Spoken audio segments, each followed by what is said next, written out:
Well, good evening from the Seat Unique Stadium. It's the sort of Friday that T20 was made for. It is a lovely evening here in BS7, not a cloud in the sky anywhere, and Gloucestershire and Sussex competing in the second evening of the South Group of the Vitality Blast 2022. Delighted to have Dan Whiting with me as usual.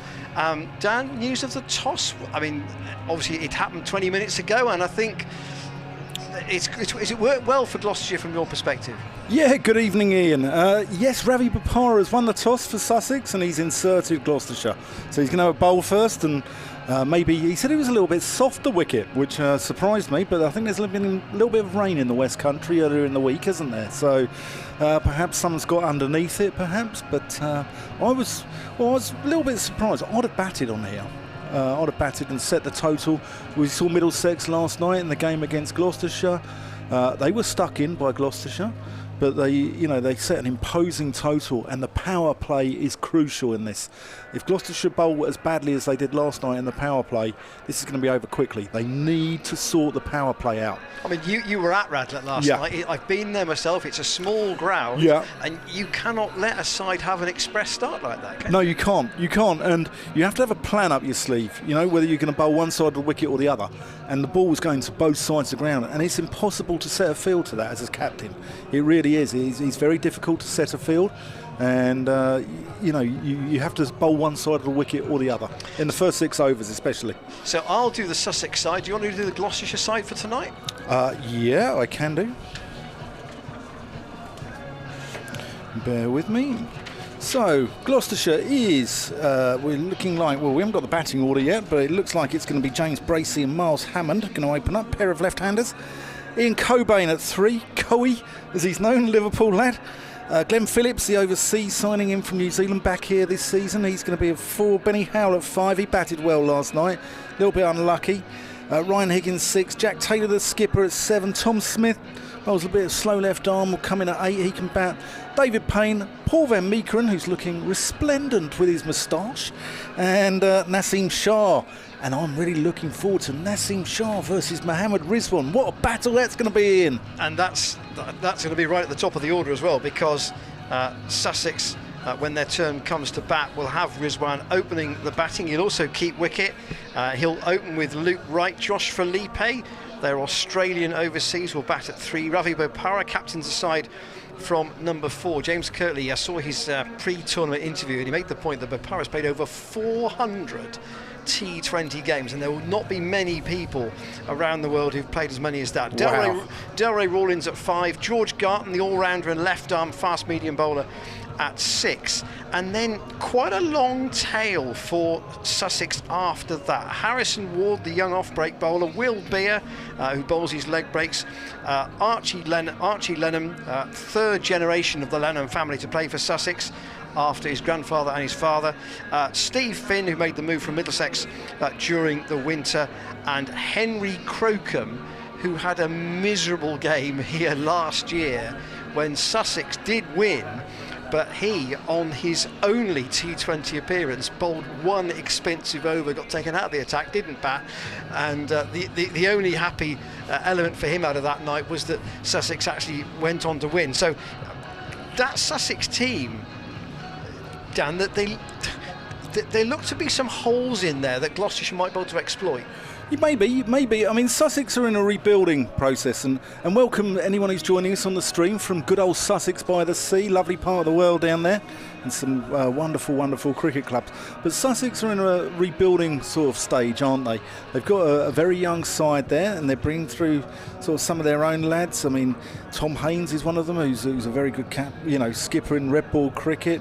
Harrison Ward, well, he's imported in from Oxfordshire, but he's one of theirs. Archie Lenham, as you said, Henry Crocombe, as you said, Daniel Ibrahim.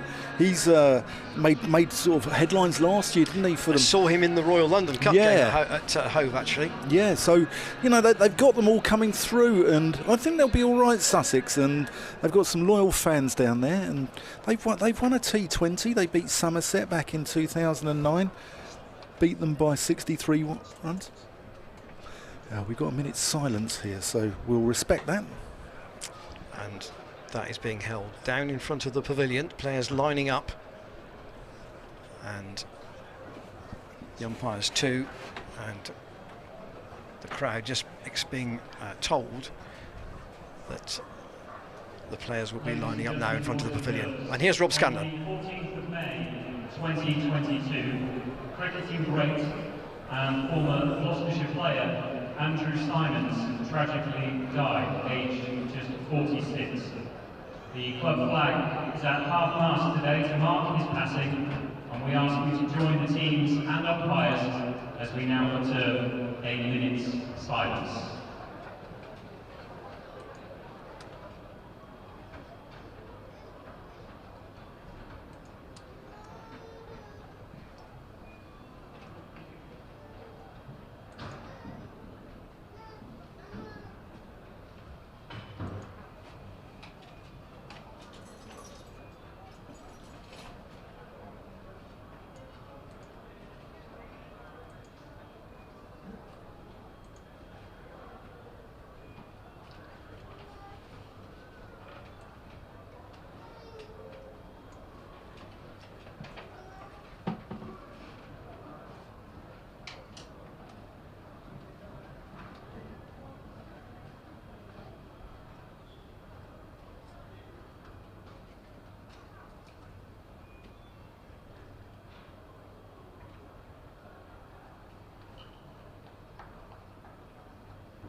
Thank you.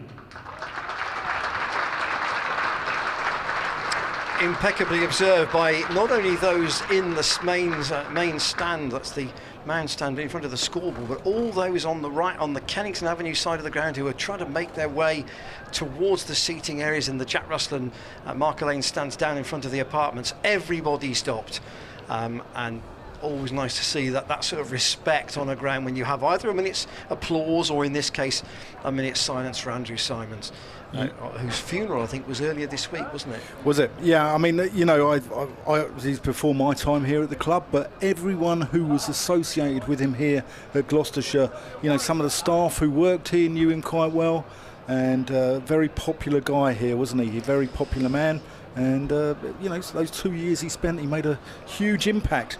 Well, that innings at Abergavenny obviously was the record number of sixes in the first class knock until Ben Stokes' effort against Worcestershire recently. Alex Wolf and Tom Lungley are our umpires tonight, and it's just about perfect conditions. The pitch is about 2 off centre of the square, so we're going to have, you know, not any appreciable advantage for the boundaries square of the wicket, but those of you who know the ground here at Neville Road will know that the boundaries straight are reasonably short. It's wonderful here, isn't it? The atmosphere's building up here in Bristol. You can really feel it going. The Correv Terrace filling up over there, the Seat Unique marquee there, you know, starting to build up. And I don't know if you've been in the 6 o'clock gin little shack over there, Ian, but I, like you, Dan, I drove to the ground today, and therefore I probably oughtn't on that. But actually, just saying about the Seat Unique marquee, that's one of the ones that was at Cheltenham last year. Obviously, a very different style to what you might call an ordinary marquee, and interesting that they've had that retained here for this year's Vitality Blast. So Gloucestershire batting, put in by Ravi Bopara, and as last night, Sussex going to use Delray Rawlins first. He opened the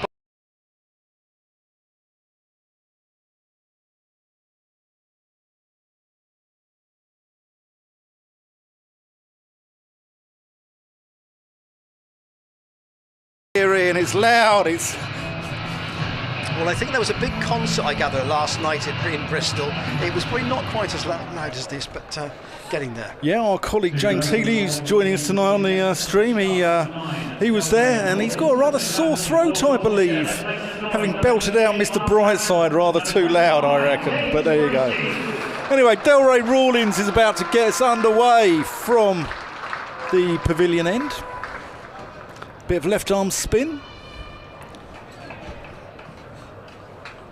Born in Bermuda, 24 years old now. He's been around a long time, though. He was picked for Bermuda, aged just 15. Anyway, here he comes in. First ball of the game, reverse. And that has gone for 6. First ball of the game, Miles Hammond. Whoa. That takes some doing. You can't do that. You cannot do that, Miles Hammond. Well, that's why they spend so much time in the nets practicing some of the improvised shots. I know there's only a spinner, but still. Rawlins in. Hammond. Oh, he gets a bit of a leading edge. He's going to scamper through for a single. Goes out to mid-off. Score on to 7 after 2 balls. And as we saw last night, the power play is crucial. As I was saying before, it really is. It's important to get minimum sort of 50 off it. You want 50 to 60. 70's a decent score. 90 is probably going to take the game away from someone. And that's what happened last night. Yeah. The Middlesex got too many on a small ground like Radlett. Yeah, here's Rawlins in. First ball to Bracey, who works him. Oh, there's a mix-up in the running. Oh, and Hammond's run out. Bracey sent him back. Hammond left stranded halfway down the pitch. The ball's gone behind square, so I think it was probably Hammond's call. Bracey didn't move, and Hammond was left stranded. The throw came in, back to Rawlins, who had the simple task of whipping the bails off, and Gloucestershire are 7 for 1. It's a cool head from Will Beer there, because he assessed in his own mind that Hammond had gone too far and Bracey was literally static, as you say. Didn't throw it fiercely, didn't try and hit the stumps, just almost lobbed it to Delray Rawlins, knowing that he had plenty of time to remove the bails, and Hammond was, unfortunately from Gloucestershire, was well out of his ground. Sensible cricket. And that's what comes from being an experienced T20 operator like Beer is. Had that gone to maybe one of the younger players, Ward or Crocombe, for example, it's just possible that they might have said, right, throw it to the keeper's end to stop the single. But for Beer, there was a greater element at play than that. Yeah, in the power play, you're allowed 2 out of the inner circle as Rawlins comes into Bracey, who pushes that one out to long on for a single. So you're allowed 2 out of the inner circle in the power play, and we've got a man out at sort of deep mid-wicket, between deep square and deep mid-wicket, and you've got a long on to the left-handed James Bracey. But here is Ian Cobain. Ian Cobain about to face his first ball. He looked as if he was going to cause a bit of damage last night. He played some lovely shots. And the man has gone out to mid-wicket for him, and there's a long on for him. So there's no man up on the leg side, so looks like Rawlins going to have to keep the ball outside off stump here. Here he comes in to Cobain, who puts that out to mid-off and scampers through for a single. He's off the mark. 9 for 1. If I can use this phrase about Ian Cobain, I think a little bit of a late bloomer into T20 in terms of really making a name for himself. Ultimately, I mean, he's Gloucestershire's top scorer in the format. Yeah, Rawlins in. Bracey pulls it out to mid-wicket. There's a man running around there. They're going to take him on. No, they're not. That's a good throw in there. Back to Rawlins, and that completes the first over. 10 off the over, but crucially, the wicket of Miles Hammond. So Henry Crocombe with that last throw off the rope. He's not going to bowl yet, though. Sussex are going to go with the Rawlins and Steve Finn option that they used last night. Finn bowled 1 over last night. It was quite expensive, but he too got a wicket. And Sussex have made just the one change from the team that played against Glamorgan, with Crocombe coming in for Tamal Mills, who doesn't make the side tonight. So Gloucestershire there now with this right-hand, left-hand combination with Bracey and Cobain together, and then not that we would wish either of these two to get out too quickly, but Glenn Phillips is lurking at number 4, and he of course got that unbeaten 94 against Sussex last year at home in a similar sort of game that Sussex had last night, where he dominated the board, got Gloucestershire up to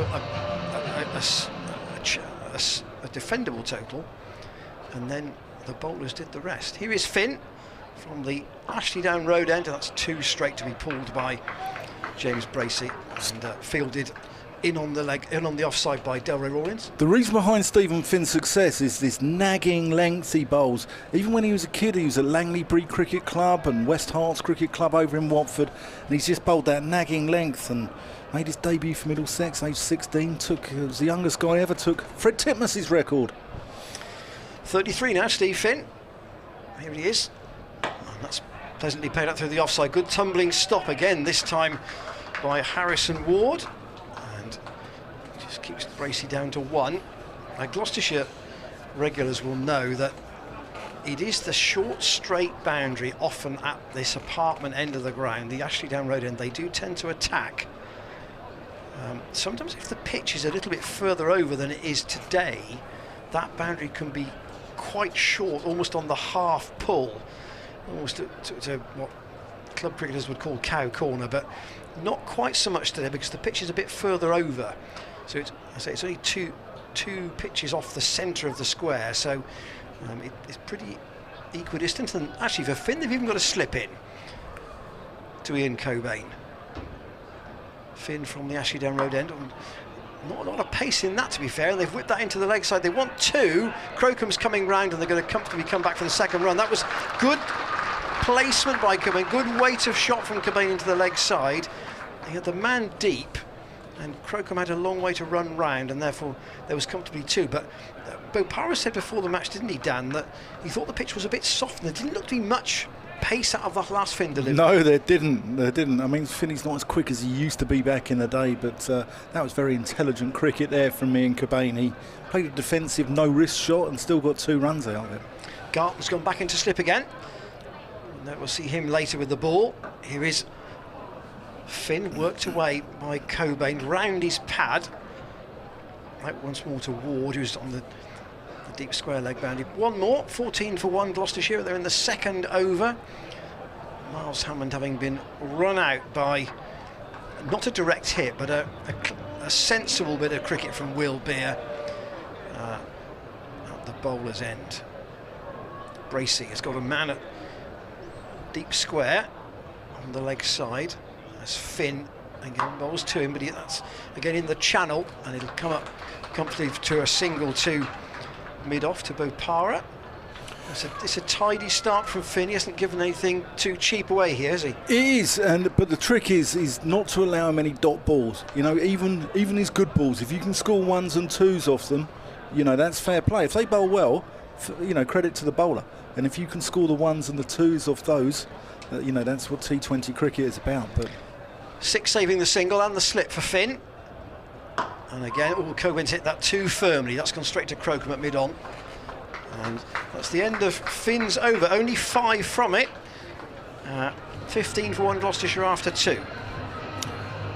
Yeah, Sussex rotated their bowling quite well last night. I mean, well, they didn't have any options. They only got 157 on the board, but they used a lot of bowlers in the context of the game, and many for 1 or 2. And here we're going to see a change here, aren't we? Rawlins has bowled 1 over, and now we're going to see Garton.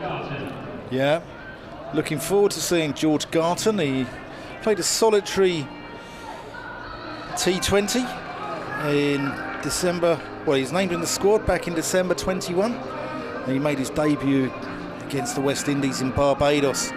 It wasn't a particularly successful one. He went 1 for 57 off 4 overs. But he did well for the Southern Brave. I remember seeing Garton live for the first time, and I'll tell you about that in a minute. Here he comes, left arm over the wicket to James Bracey. Short, Bracey pulls that, doesn't get hold of it, goes out to mid-wicket. They think about a second, there's a misfield, but they don't run. I saw Garton first time live in a game at the Cheltenham Festival. He played for the England Lions in a limited overs game, and you watch him from side on and the action looks fine.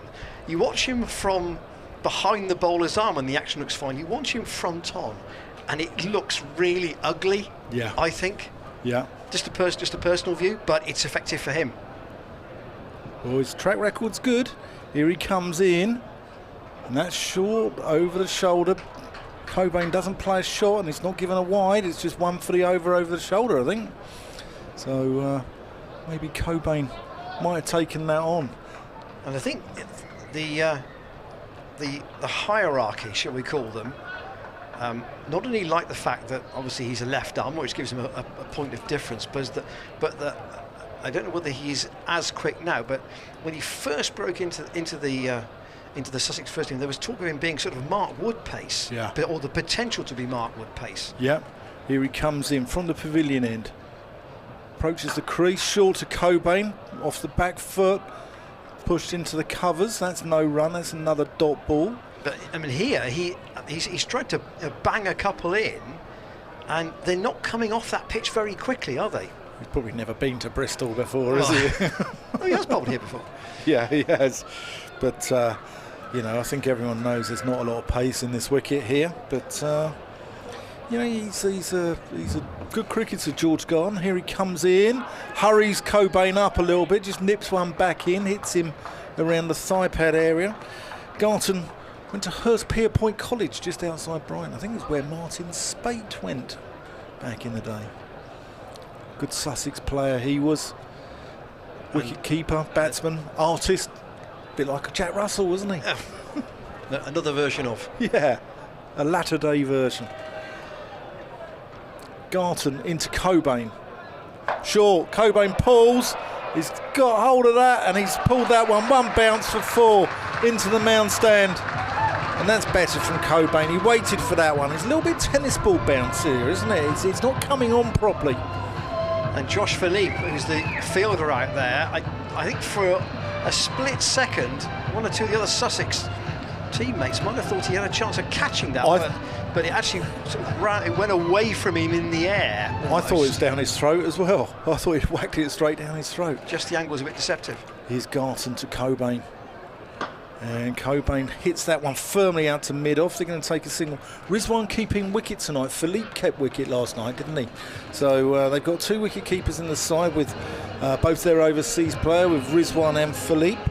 And they've got a number of leg break bowlers in their side, Sussex. I mean, they've got Archie Lenham in there. They've got Will Beer, and although he's not playing tonight, Rashid Khan as well. So they're awash with leg spinners. Steve Finn's going to continue. Obviously 6 overs for the power play. Just to remind you, if you haven't got quite up to or back up to speed with T20 after the red ball cricket, which has dominated the summer so far. 6 overs for the power play, as Dan said, 2 outside the circle, and then things become a little bit more relaxed fielding wise in terms of options for the fielding side after that. Finn to Cobain though, from the Ashley Down Road end, bright sunshine. He's clubbed that into the air and he's caught. Didn't middle it at all, and that might be Beer again, I think, with the catch, but Cobain didn't time that, and Sussex get their 2nd wicket, and Gloucestershire are 22 for 2, and he'll be disappointed having middle one in the last over to club it straight to man fielding at cover, and Gloucestershire lose a 2nd important wicket, but this will bring Josh Philippe actually credited with the catch, and it will be now Glenn Phillips, and he's got an important job to play here because Gloucestershire have lost 2 key batsmen, but the good thing for them is that Phillips is in early. He's got time, and there were a couple of occasions last year where he was almost going along at a run of ball until maybe over 14 or 15, and then he put the afterburners on. Then exploded. Yeah. I mean, he looked really dangerous last night at Radlett. He looked, you know, and he hasn't played hardly any cricket either. And he just came straight. He played a warm-up game in the week, didn't he? Yep. Where he whacked about 5 or 6 sixes in the innings. I think they played Glamorgan in a warm-up game, didn't they? They did, and he got 67, I think it was. Yeah. Dangerous customer. And obviously the highest scorer for Gloucestershire last season in this format, 500 runs he made. Bats right-handed, of course. Finn to him, and he's not away straight away because that's gone to Crocombe at mid-on. Fantastic evening here in Bristol, really is. It's few wispy clouds over in the distance to our right, but generally the sky's blue, the sun is still warm, and The crowd are lapping this up, aren't they, Ian? Yeah, well, they'd love to lap up a bit of Glenn Phillips for the next hour or so. Here's Finn to him again. It's him on the pad, out on the offside. Again, nothing doing there. Yeah, Phillips last season, 500 runs, 3 50s, including 2 innings of 94, and an average of 55, and that's... And that catch. Yeah, that catch at Cheltenham. Gloucestershire fans will know what we're talking about. The catch off Matt Taylor. Yeah.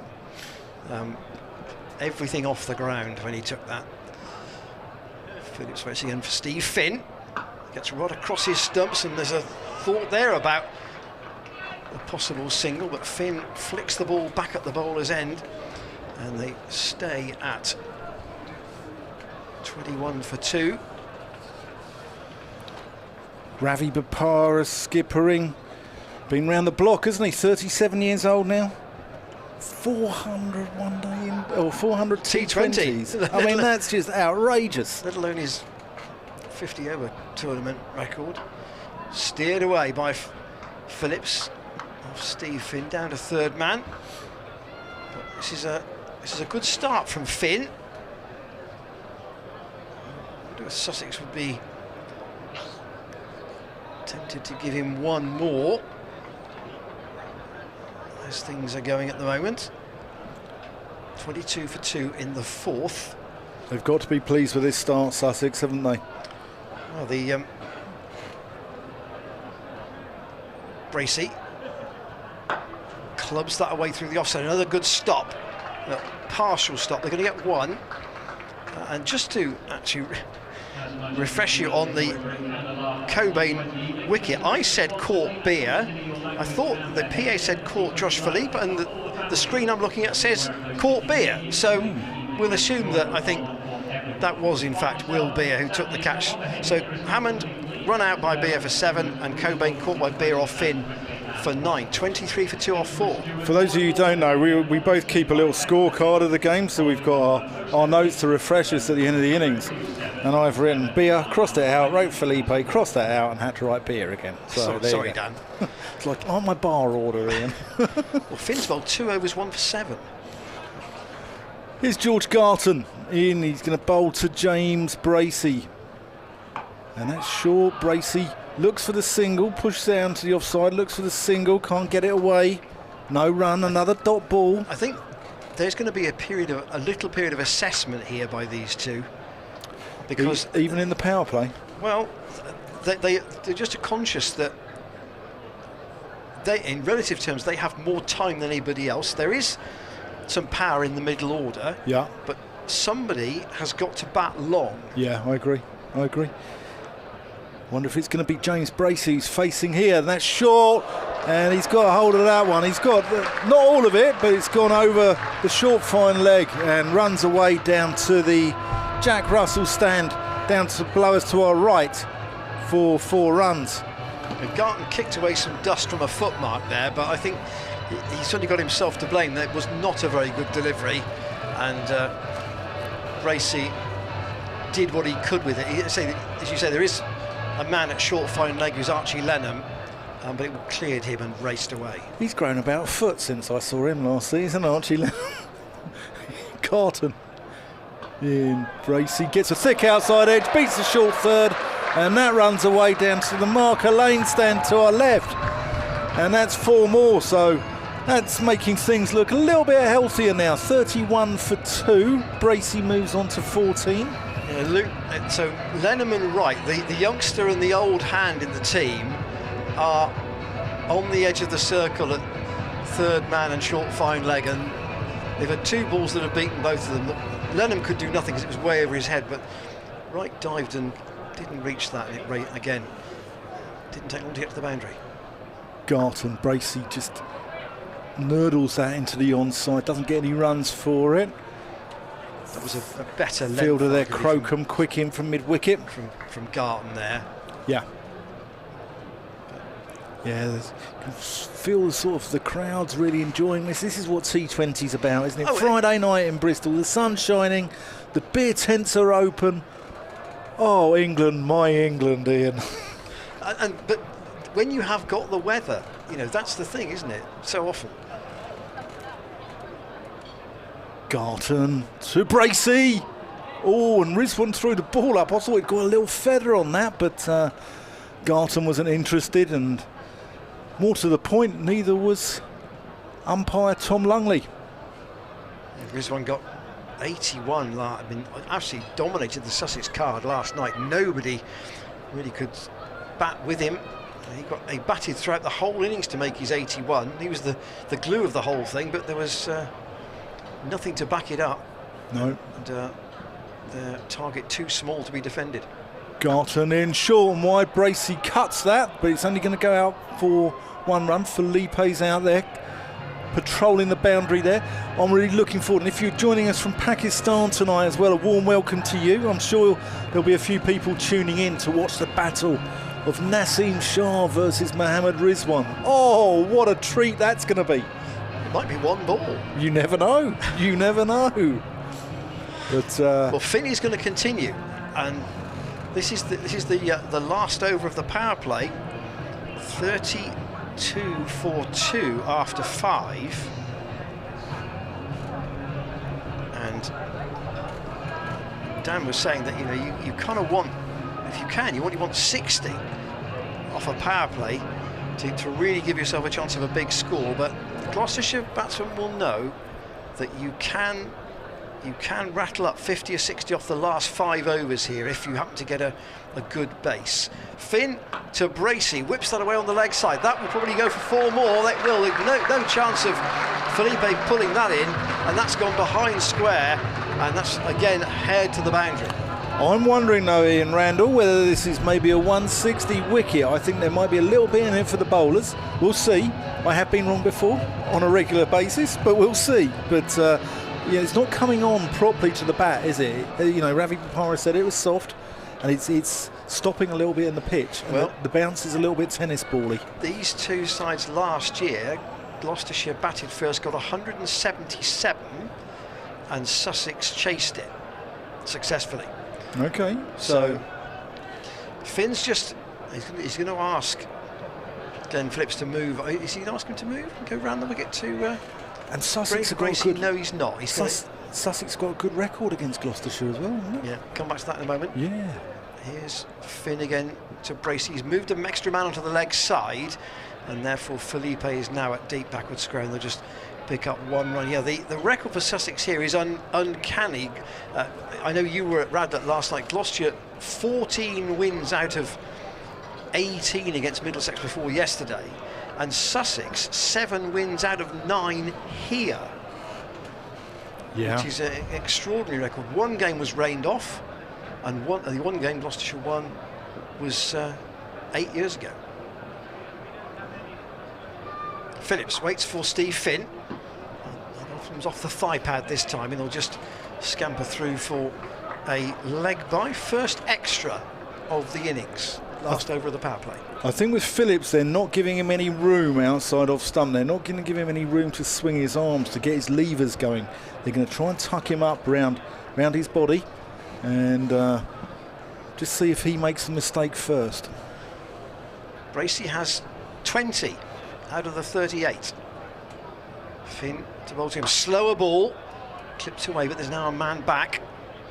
So they've had the 2 men outside the circle, both on the leg side for Steve Finn.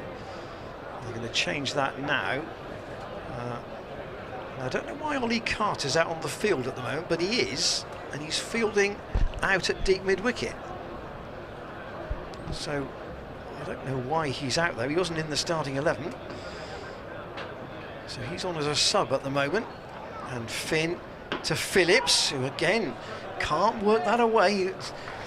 May have just taken the pace off the ball a little bit here, Steve Finn. This is his 3rd over, maximum of 4 obviously, but very good figures for him at the moment. 1 for 14 he has, 1 for 13 rather.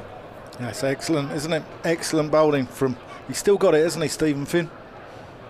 Phillips looking round to where the cover is on the leg side. 4 on the offside, saving 1, and there's a big call for a catch behind, and umpire Alex Wharf is not interested. He will hand Finn his sunglasses. Rizwan was interested, Finn was interested, umpire, though, was not. 39 for 2 off the power play, Gloucestershire, having been put into bat, and Steve Finn 1 for 13 from 3 overs. I'd be tempted to bowl him out. 14 overs, a minimum of 4 fielders must be inside the 30 yards. Yeah, excellent stuff from Stephen Finn. Bracey has 21 out of 39. I know Phillips, he hasn't got going yet, but he's got everything in his armoury to not panic in this situation. Sussex Sharks returning in the pavilion end, number 9, Rawlings. Yeah, we're going to see Rawlings back from the pavilion end.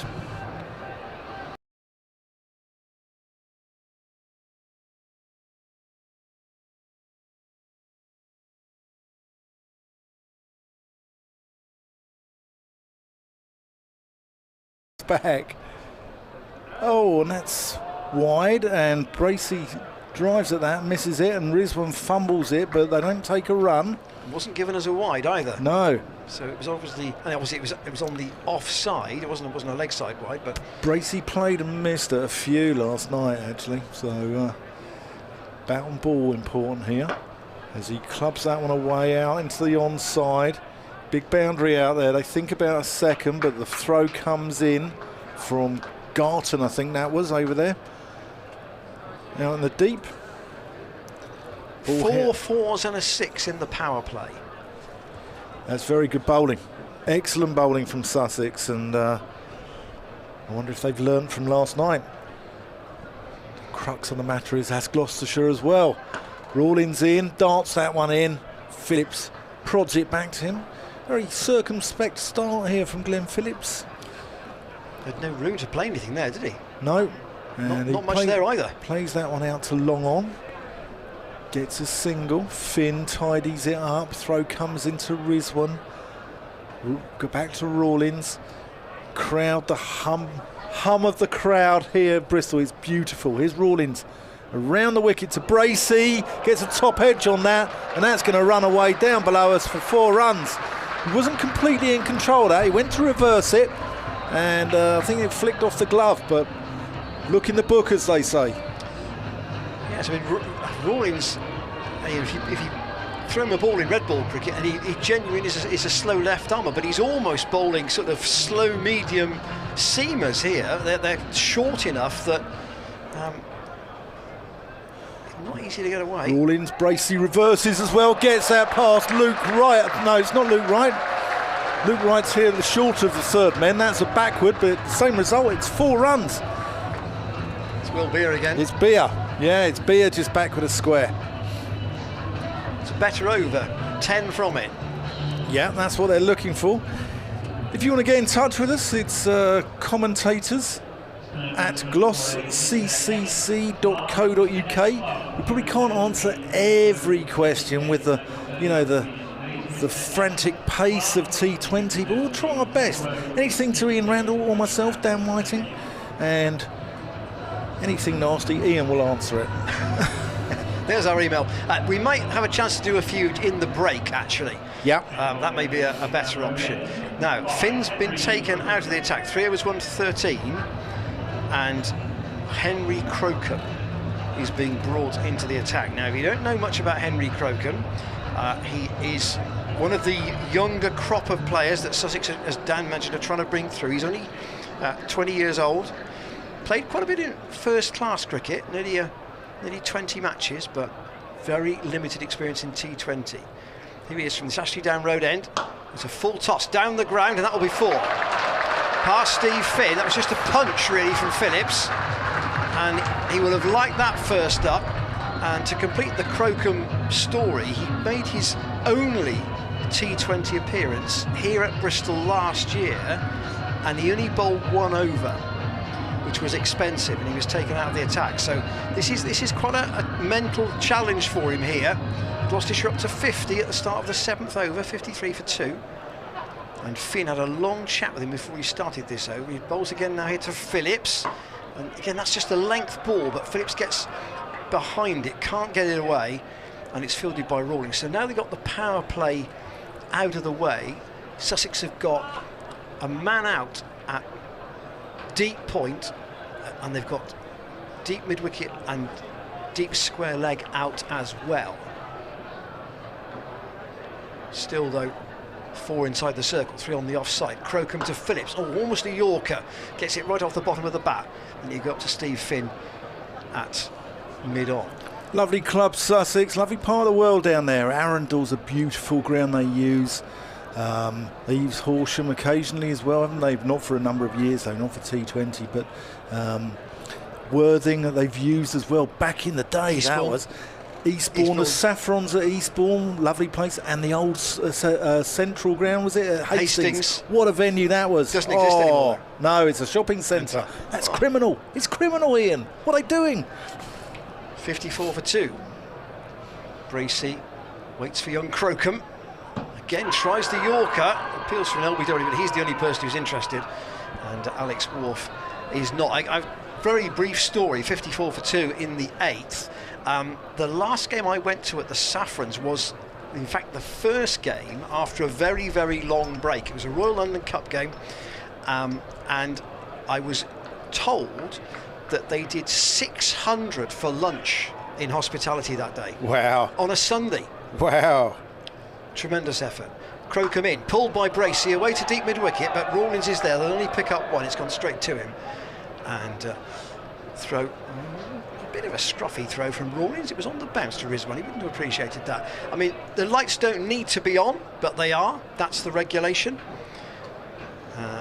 Bright sunshine here at the moment, and I have no issue that the side batting first here could do so without the lights, but they are on.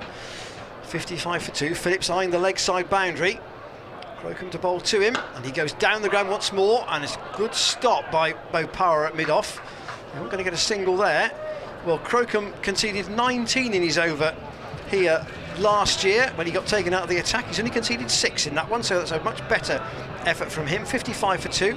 Gloucestershire lost Hammond and Cobain with the scores on 7 and 20 run respectively, but Bracey chiefly is keeping the scoreboard ticking over here. He has 31 from 23 balls. Yeah, we're going to see Will Beer come into the attack. Sussex are a county who've gone for a specialist T20 coach in James Kirtley, who's educated in this city, who's educated over at Clifton College. And just the 4 tests for England for James Kirtley, which I thought was a bit harsh. He got 6 for 34 in his debut against South Africa. He was quite a skiddy bowler, wasn't he? And had the nickname of Amby after Kirtley Ambrose. So, not as good as his master at Clifton College, though. Paul Human remains. Here's Will Beer, just throwing the ball from hand to hand. You can see a little bit of leg spin to James Bracey. And Bracey uses his feet, hits that one in the air. Wasn't really in control of that, but it goes out to point and they get through for a single. Now, I think if you were honest to James Bracey, you would say you did not know where that was going. No, I was trying to be kind, Ian. I was trying to be kind. I think that was what we call an inside-out shot. Yes, yes. I was looking on the leg side for it, yes. Actually, myself. You weren't alone. No. I wonder if that was the googly. Leg spinners often start with a googly to a left-hander, don't they? So, here he is, bowling to Glenn Phillips. And Phillips plays that one firmly out to long off. It's quite a long boundary down there. I think Phillips has worked out that he's got to be on 30 with 5 overs to go and still there. And if he is, then he's prepared to take... Then he'll go mad. He'll take his chance at that point. Yeah. Knowing that they can still score, they can still accelerate the rate considerably. Yeah. Bracey, I think, might be eyeing up over extra cover. There's a gap there between cover and long off. And the extra cover is up, so I wonder if he's eyeing that up. No, he goes reversing. And that is Stephen Finn there at backward point. I don't think he's ever fielded there in his life, has he? But Bracey's reversed that one. And he went down in stages there. Yeah. So I wonder if Bracey's targeting that area. We've got Finn and Luke Wright here, the elder statesman of this Sussex side. Bracey uses his feet, nudges that into the onside. I wonder if they're going to take on the arm here. No, they're not. Oh, and that goes for overthrows. Phillips comes out the way. Rizwan misses it. And it's 5 runs. It's one of those complete accidents. Phillips was trying to get out the way there. He's come out of the sun as well. And Phillips has moved at the last minute. Rizwan has just completely missed it. So has Stephen Finn backing up. And it's run away for 5 runs. And no one likes to see that, Ian, do they? No one likes to see that. I mean, I was just surprised that Rizwan missed it in the first place. I was as well. Even more so that Stephen Finn backing up 20 yards behind him missed it as well. I think the patrons of the stands below us quite enjoyed it, but just one of those things, isn't it? One of those things. That was a freebie, very much so. When it goes for you, it's his beer in, and Phillips straight down the ground, and that is gone one bounce into the lower steps of the pavilion. And that is real power hitting from Glenn Phillips. Yeah, when that sort of thing happens, like with Ben Stokes in the World Cup final, for instance, you think, oh, it's great. And if you're on the other side, it's like just terrible, isn't it? But it's just one of those idiosyncrasies of the game of cricket. 45 these two have put on already. Yeah. Phillips looking dangerous here. Beer comes into him, cuts that one backward. Crocombe with the fielding. And that completes the over. So we're 66 for 2. We've had 9 overs. And what do you think of scores looking at here? 160 maybe? Do you think they're eyeing up? I think they go more than that. Do you? Okay. I think at the moment, that over from Beer cost 11. Remember they've had 3 overs of Steve Finn already. Obviously Bopara can bowl. They've got bags of options bowling wise. Yeah. Sussex. But the question is how experienced or not some of them are. At the moment, Garton's bowled 2 overs for 15, Rawlins 2 overs for 20. Crocombe is going to have a second over from this Ashley Down road end. Still with 2 men out on the leg side for the left-handed Bracey. He bangs that in, and Bracey's hit that in the air, but it's going to drop short of the man at deep backward square, and they'll come back just for 1 run. In fact, Bracey just rehearsing the shot, didn't quite time it, and perhaps that's been the tale of the first 9 overs and 1 ball, because timing has been tricky. Yeah, yesterday Radler, he played and missed at quite a few in the first over, and you know the power play was key there. We saw Stephen Eskenazi nail almost everything. Crocombe to Phillips. He's not a bottom hand in that, pulled away on the leg side. There'll only be 1. Harrison Ward is out there. They'll content with the single. And nobody, given what he did last year, will know better than James Bracey that just hang around with Phillips, keep him in, keep him just ticking the board up. Yeah. And knowing that there's the potential of a big innings to come later. Bracey tries to go down the ground, but can't beat Bopara at mid-on. And at the moment, I mean, Crocombe looks as if he's putting everything into this, and he's trying to bowl a very, very full length. Yeah, he is. He's you know, he had a bad sort of first couple of balls, but he's tidied it up a little bit, isn't he? And he's keeping James Bracey quiet. It's 2 on the leg side. He can get it, but he's going to try and go for 1 to mid-off here, and Finn again isn't going to have another lot of overthrows. He just trots to his right, picks the ball up, and the field changes once more for the right-hander. Bracey up to 39. General consensus in T20 cricket over the 19 previous years. This is the 20th year of this T20 competition. Double the score at 12 overs. Here is Crocombe again, trying to fire that right in on the leg stump. They're going to take 1 out to Finn, who has to move round to his right from mid-on. There isn't a second there, though, on the throw. So Sussex have not been too bad on the boundaries. There haven't been too many really bad balls that Gloucestershire found easy to put away. It's a big surface, though, big playing surface, this. And what they also haven't done, they haven't given them too much that's drivable down the ground, conscious that the straight boundaries are the shorter ones. Crocombe again, that's short. Bracey tries to pull, doesn't connect, and just bangs that one in. That's the end of that over. It is 70 for 2 after 10. Only 4 off that over from Crocombe. So he's bowled 2 overs for 10. Finn 3 overs for 13. So this has been the more economical end, bowling wise. What have Sussex got elsewhere with their seamers that can balance up the likes of Rawlins and Beer and Archie Lenham, who we will now see. Yeah, we're going to have a change of leg spinner, change of bowler, change of leg spinner, and Archie Lenham is about to come into the attack, and he's got marvellous pedigree. Archie Lenham, he's the son and grandson of a Sussex player. As he comes into the wicket, and Phillips clobbers that one. First ball puts him into the mound stand, and that is a maximum 6 runs. It's a long boundary out there, but Phillips picked that up really cleanly. Here's the replay.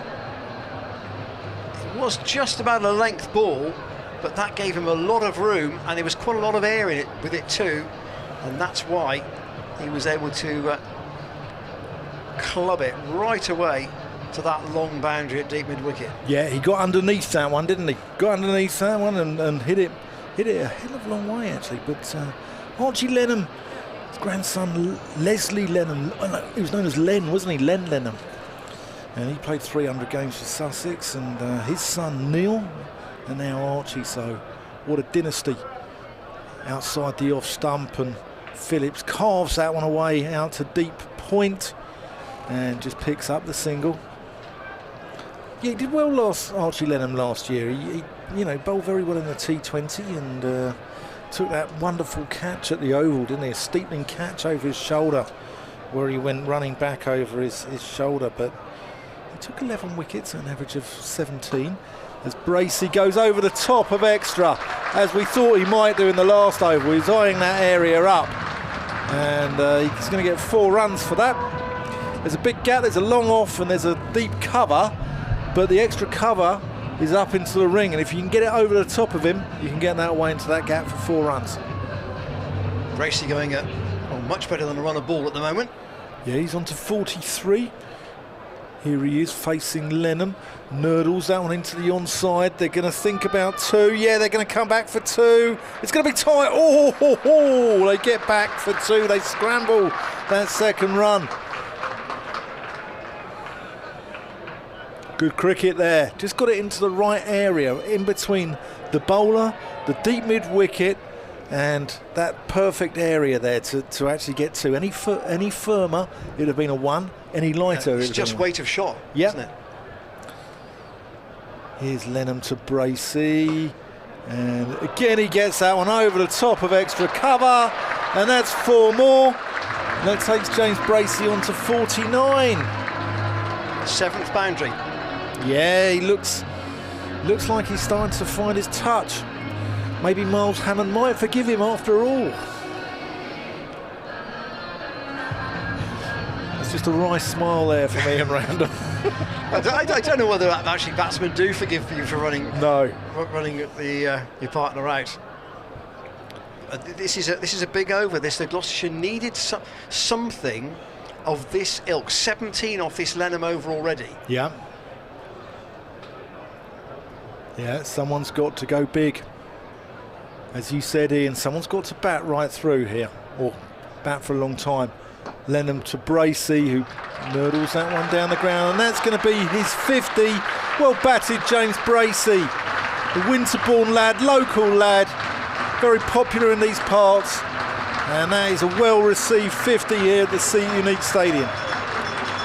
34 balls and 7 fours, according to my screen. But yeah, that's a good knock for Bracey. Crowd enjoying themselves here, I think. Only his second 50 in T20 cricket, by the way. Is it really? Wow, yeah. I didn't know that. I never knew that. So, and that's in 31. This is 31st match. And he's only made 150 before, so. But you picked it early, and you said that the pavilion end is leaking runs, and it seems to be that, doesn't it? But So another change in the bowling, and Rob Scanlon confirming what our screen told us, 34 balls, 7 fours, and Ravi Bopara now to bowl with the keeper standing up to Bracey. Bopara, always been somebody who can mix his pace. He's no great pace now, it must be said. Very, or comparatively gentle, not much faster probably than some of the spinners who bowl little darts at you in one-day cricket. Just nags away, doesn't he, Ravi? Good cricketer. Very experienced T20 player. Oh, that's not taken cleanly by Rizwan. Bopara looks a bit ruefully down the pitch. But yeah, that over cost 17. James Bracey was disappointed as well because he missed out on another one over the top of extra cover there. From Lenham. So that may force Bopara, almost certainly will force Bopara into a change at the other end. Here he is, and Bracey waits for that and cuts that away. They're looking for 2 here, but Garton's throw is in quickly to the bowler's end. And good job, they decided one safe run was the better option. Phillips on 21, but 21 can become something much bigger pretty quickly with Glenn Phillips at the wicket. Still 4 inside the circle, of course. 3 of them on the offside, saving a single for Bopara. Gives a full toss, and Phillips goes down the ground. That'll go over the side screen. That was a full toss, and he liked that. There's no question where that was going. As soon as Bopara got that out of the hand and 2 full. Here's the replay, and it was a full, no foot movement necessary from Phillips, just swung the bat right through the line. Stand and deliver. And it was a big hit. 95 for 2 in the 12th. Bopara, Phillips again, and he's gone aerial this time, and it could be Finn's, and is. Out at deep long off. The old boy got there in time. He had to dive forward to take the catch, and he's got a grass stain on his grass graze on his elbow, but he won't mind. And that's a big wicket with Glenn Phillips having clubbed Bopara down the ground the ball before. There's Finn diving down low. Looks a bit rueful his right elbow, but he took the catch, and Phillips goes for 27. They're using those as practice wickets down in that corner. And I think Finn just dived on one of the practice wickets there, which, you know, can be quite painful, but probably seeing the back of Glenn Phillips might be the best antidote for him. Well, he's another dangerous man. That opens the door then to the Gloucestershire middle order, and it is Ryan Higgins coming out at number 5. So Higgins, Howell and Jack Taylor, the middle order for Gloucestershire in this tournament, all of whom can put bat to ball with some venom. Howell got a very brisk 46 yesterday, top scored. He's in after Higgins, and Higgins with Bopara to bowl to him. There is, as you can see, 1 ball left in the 12th over. And Rizwan is helping his skipper here by trying to organise the field with some semaphore from behind the stumps. Finn's coming up to mid-off. And Bopara to Higgins from this Ashley Down road in. Higgins will get a single, finds the gap past Delray Rawlins out to the man on the deep cover boundary, who is Josh Felipe. 96 for 3 after 12, so if you double that down, you get to 192. I think Gloucestershire would take that. I think they would, and that's what they always say, isn't it? 12 overs, double score. But what they will want is Bracey to stay as long as he can, because otherwise you've got two starters. If he was to get out, you've got two people, fresh in at this stage. Yeah, he's going to be the foundations, isn't he? He's going to be the glue that holds this innings together. But we're seeing the crowd getting rather excited. Well, Bracey's already gone past. So he's on 51 at the moment. Highest score in this format is 55. But he's not on strike at the moment. It's Beer back, isn't it? It's Beer back into the attack, isn't it? It is. Yeah, it's Beer back into the attack. And Higgins nurdles that one around the corner for one run. Crowd getting a bit excited. I don't think they're playing. Is it Chase the Apple? Is that what it's called? T-shirts. It's T-shirts. Lenham's over cost 18, so I suppose it's not a surprise that he was. No. He was given a rest, shall we say?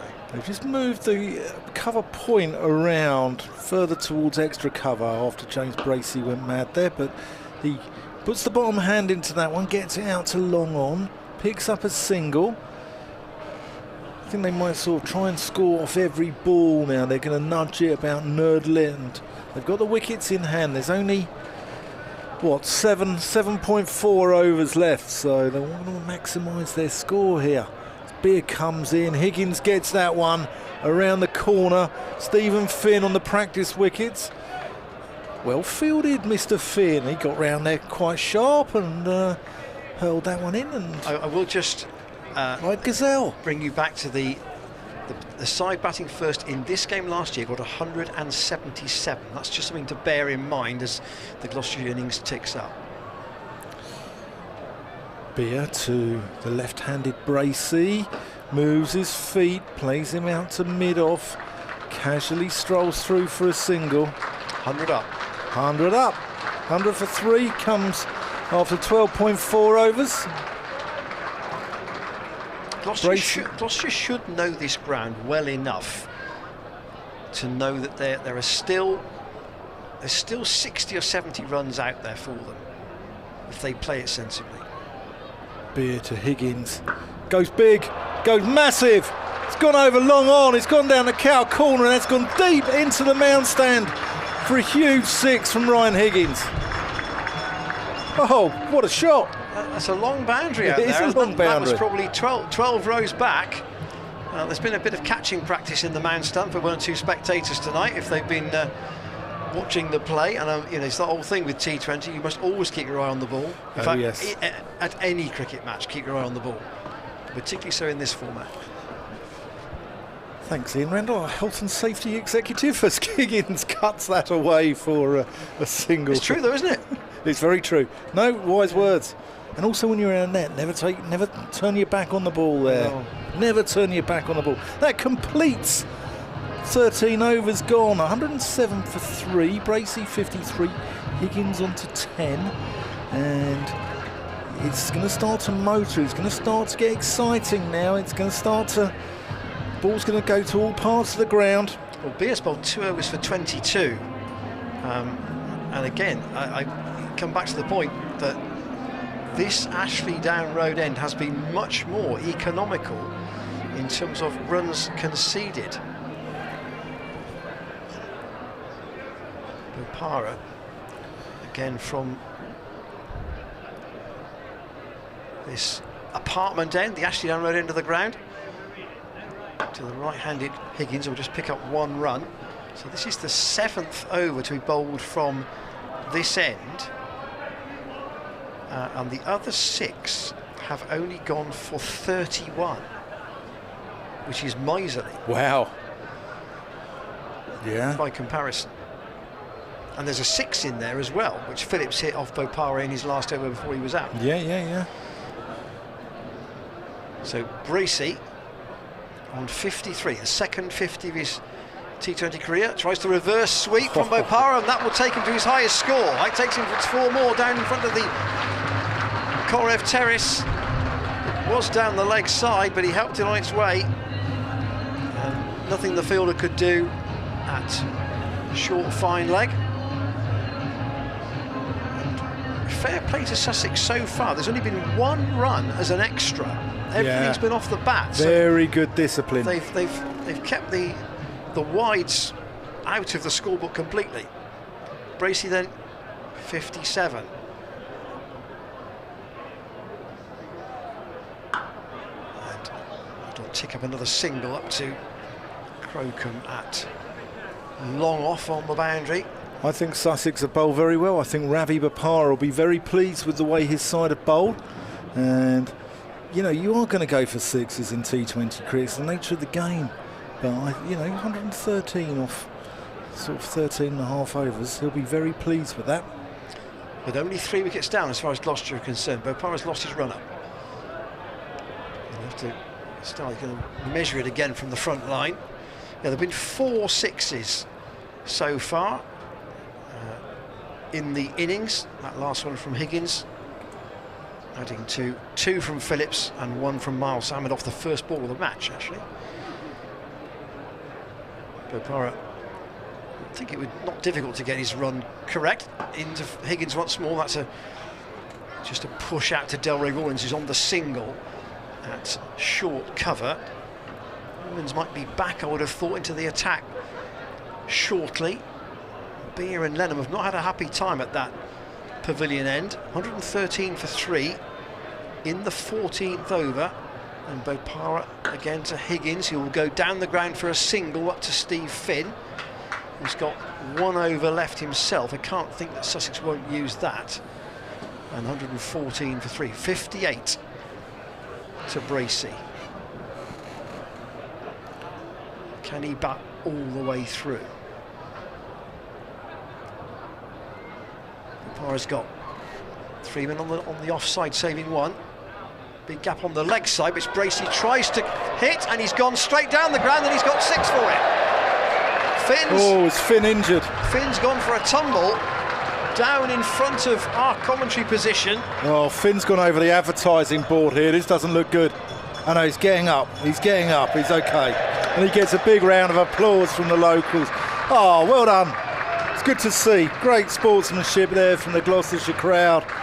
No one wants to see anyone go over the advertising boards. He's holding his shoulder, but I do hope he's all right, Stephen Finn, because that was a nasty tumble there over the boards. And there are the bowling figures at the end of the 14th over. 13 off that over from Bopara, helped of course by that 6 off the last ball. But 120 for 3 with 6 overs to go. Could still be north of 180 here, Dan, for me. Yeah, it could be, but keep your questions coming in. Commentators at glossccc.co.uk if you can take your eyes off the action, because it's helter-skelter here, isn't it? And we will try and do those emails if they're at the break. We'll do them in the break, yeah.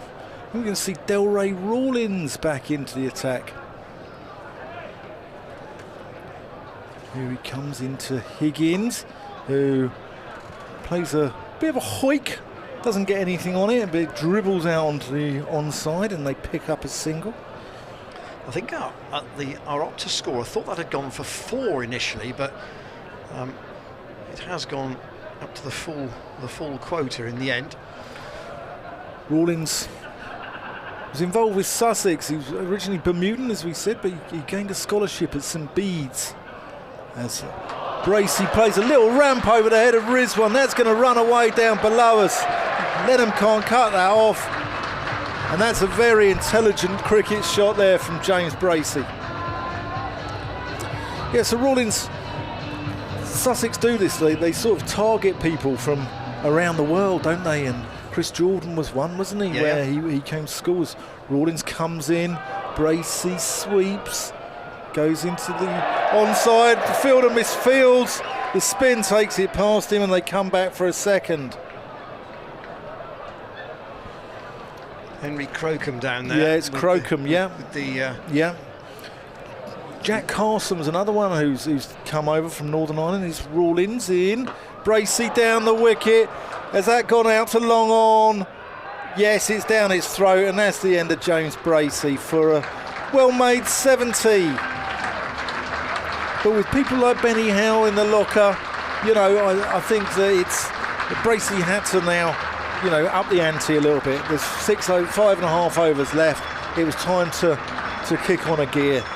There were 6 wickets left, weren't there? So the cowbell's out, as it often happens here at Bristol. And there's a long boundary out there. Yeah, the cowbell's ringing, which is always a sign that someone's done well.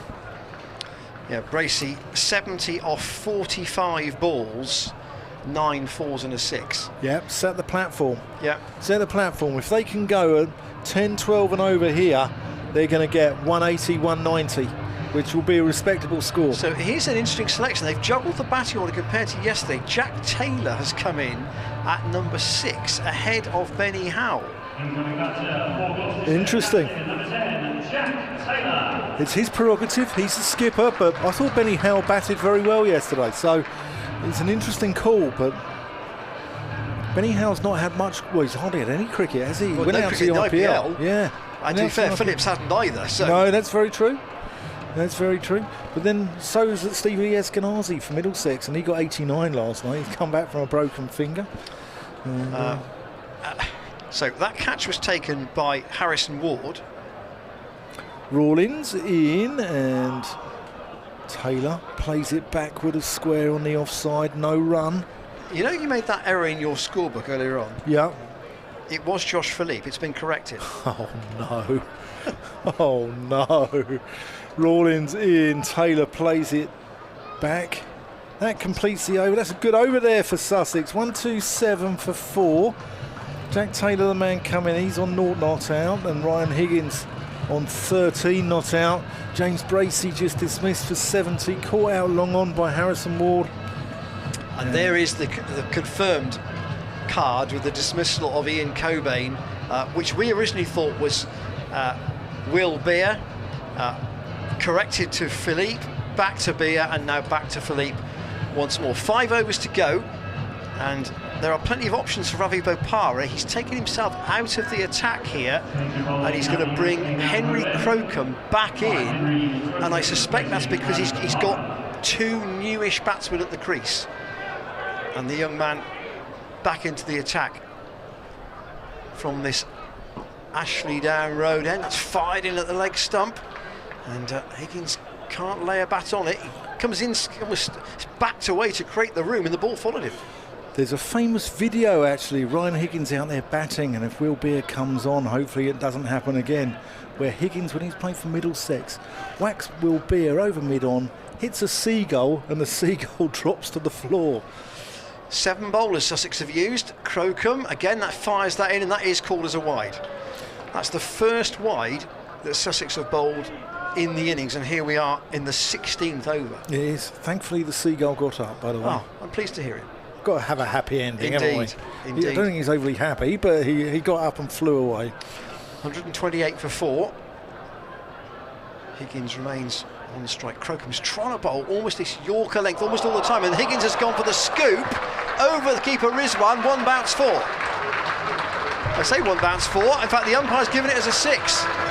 And well done, Luke Wright, for actually indicating back up to the umpire, who is Alex Wharf, that it had cleared the rope.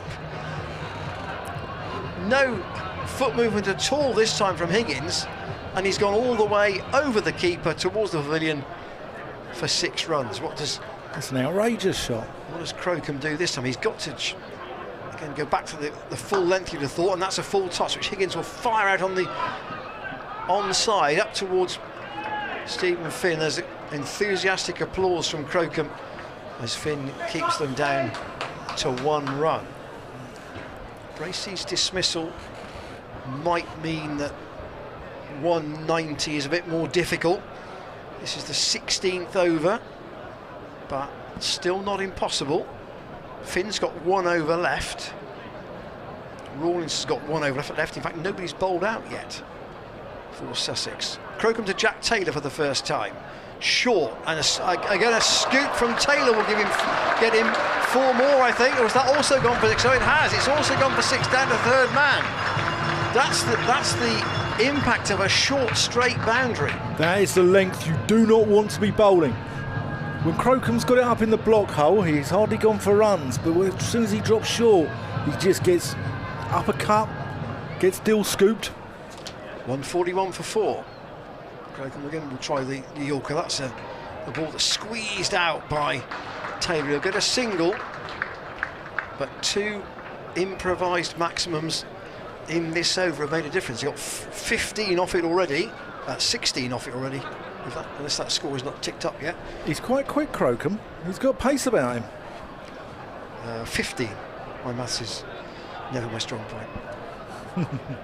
Crocombe again, down the ground, full length ball this time, straight to Bopara, no chance for a run there. So 2 good overs from Crocombe, and then a third one a bit more expensive. So he's bowled 3 overs for 25, and it's 142 for 4 with 4 overs to go. He still might not. They could get another 40 from here.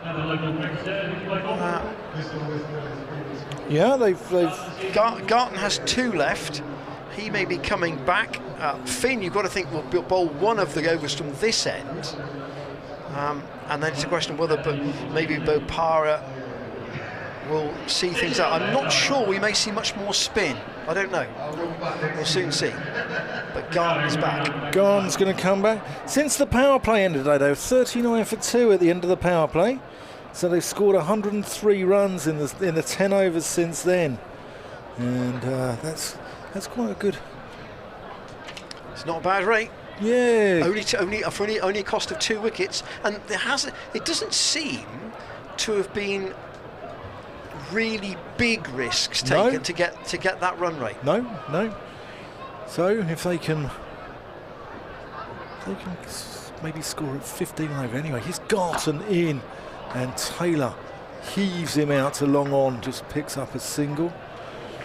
But yeah, if they can score at maybe 12 and over from here, that'll give them 190, won't it? So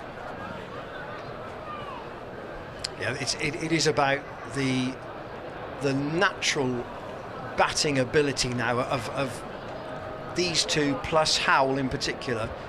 Just people who can just strike a cricket ball a long way. Garton to Higgins, who nurdles that into the onside. They're thinking about a second. No, they don't take on. I think that's... Was that Josh Felipe out there? It is. Yeah. Even though he's a wicket keeper, he's got a good arm still, hasn't he?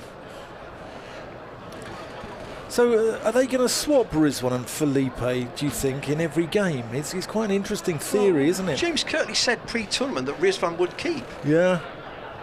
Maybe he just had a sore finger or whatever. But Garton in, slower ball. Doesn't go anywhere. Taylor scrambles a single, drops it at his feet. Higgins hurries him through, and that's good running. Crowd really enjoying this evening sunshine. A few of them got a cold one in their hands. The barbecue smoke is wafting away in the distance. And quite a few on the Kennington Avenue side, standing behind the picket fence, and the spectators who are in the seats. Yeah, decent crowd in here. Garton in, and that's played out to long off. So that was a direct hit. Higgins was in trouble there, but it missed, and he scampers through for a single. I was going to say, actually, forgive the parallel here. Rather than bring your own booze, it's bring your own seats over there, isn't it?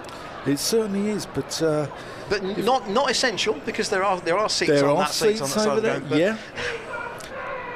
Yeah.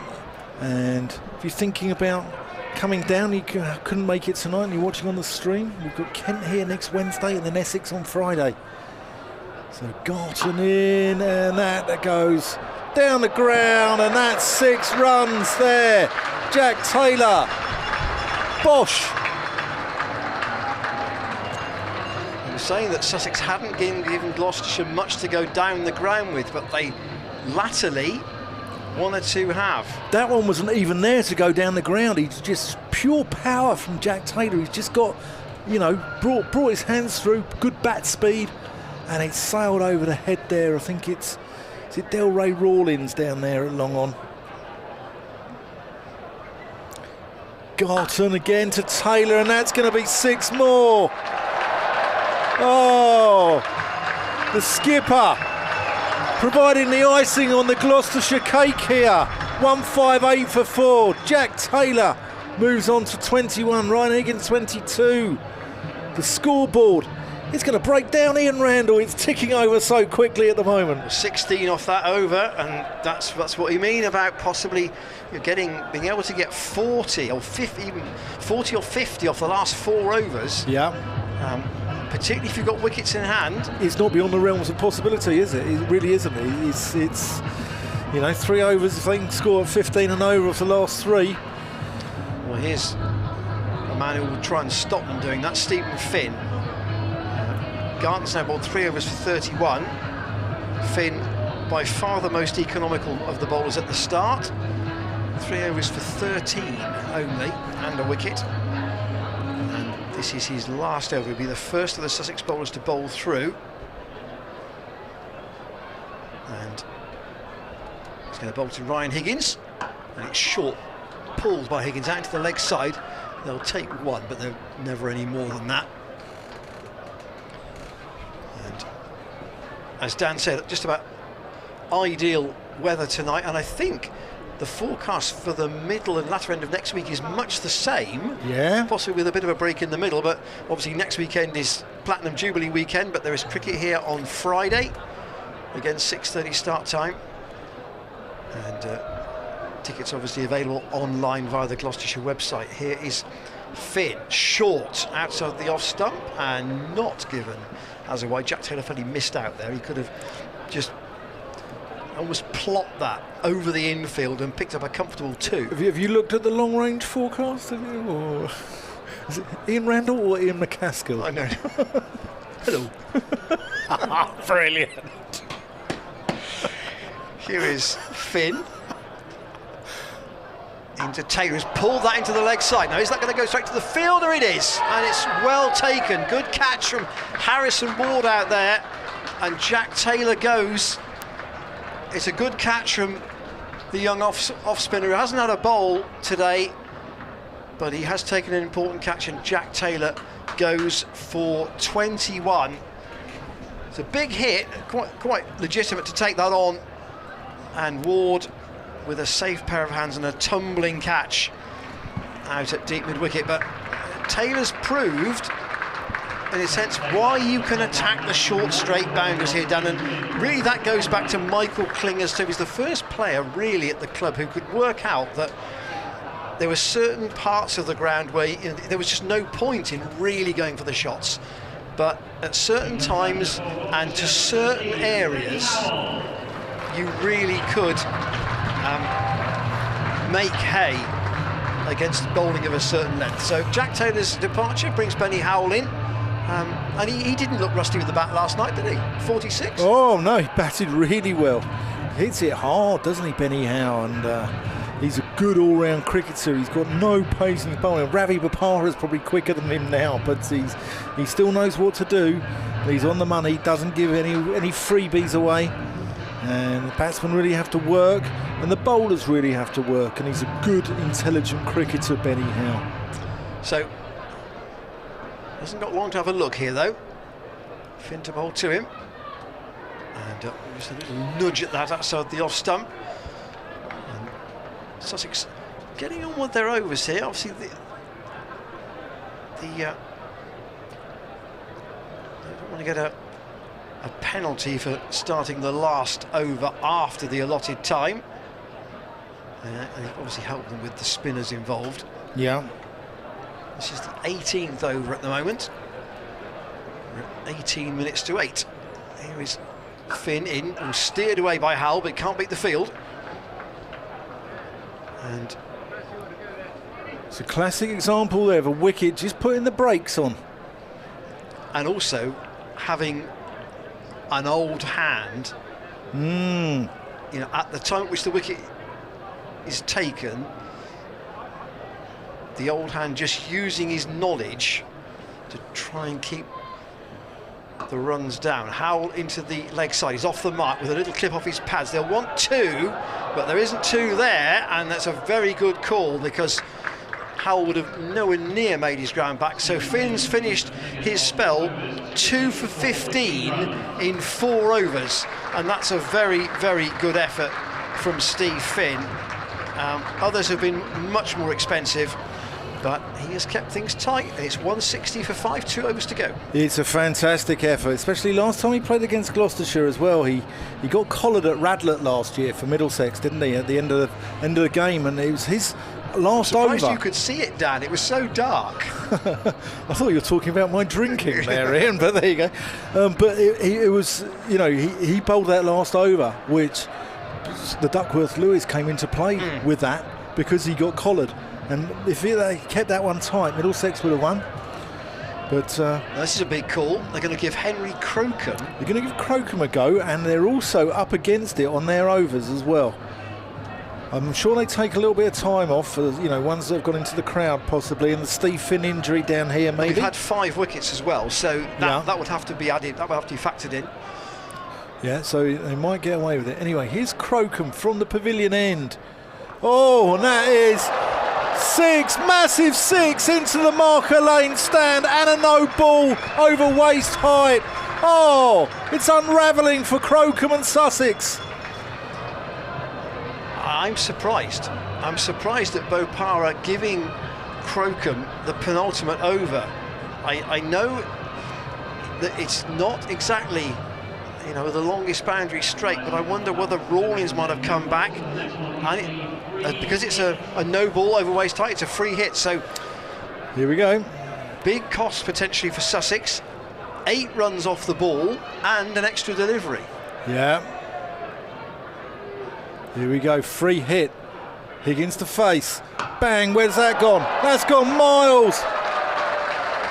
6 into the Thatcher's bar. I thought he was going onto the Corriff Terrace there.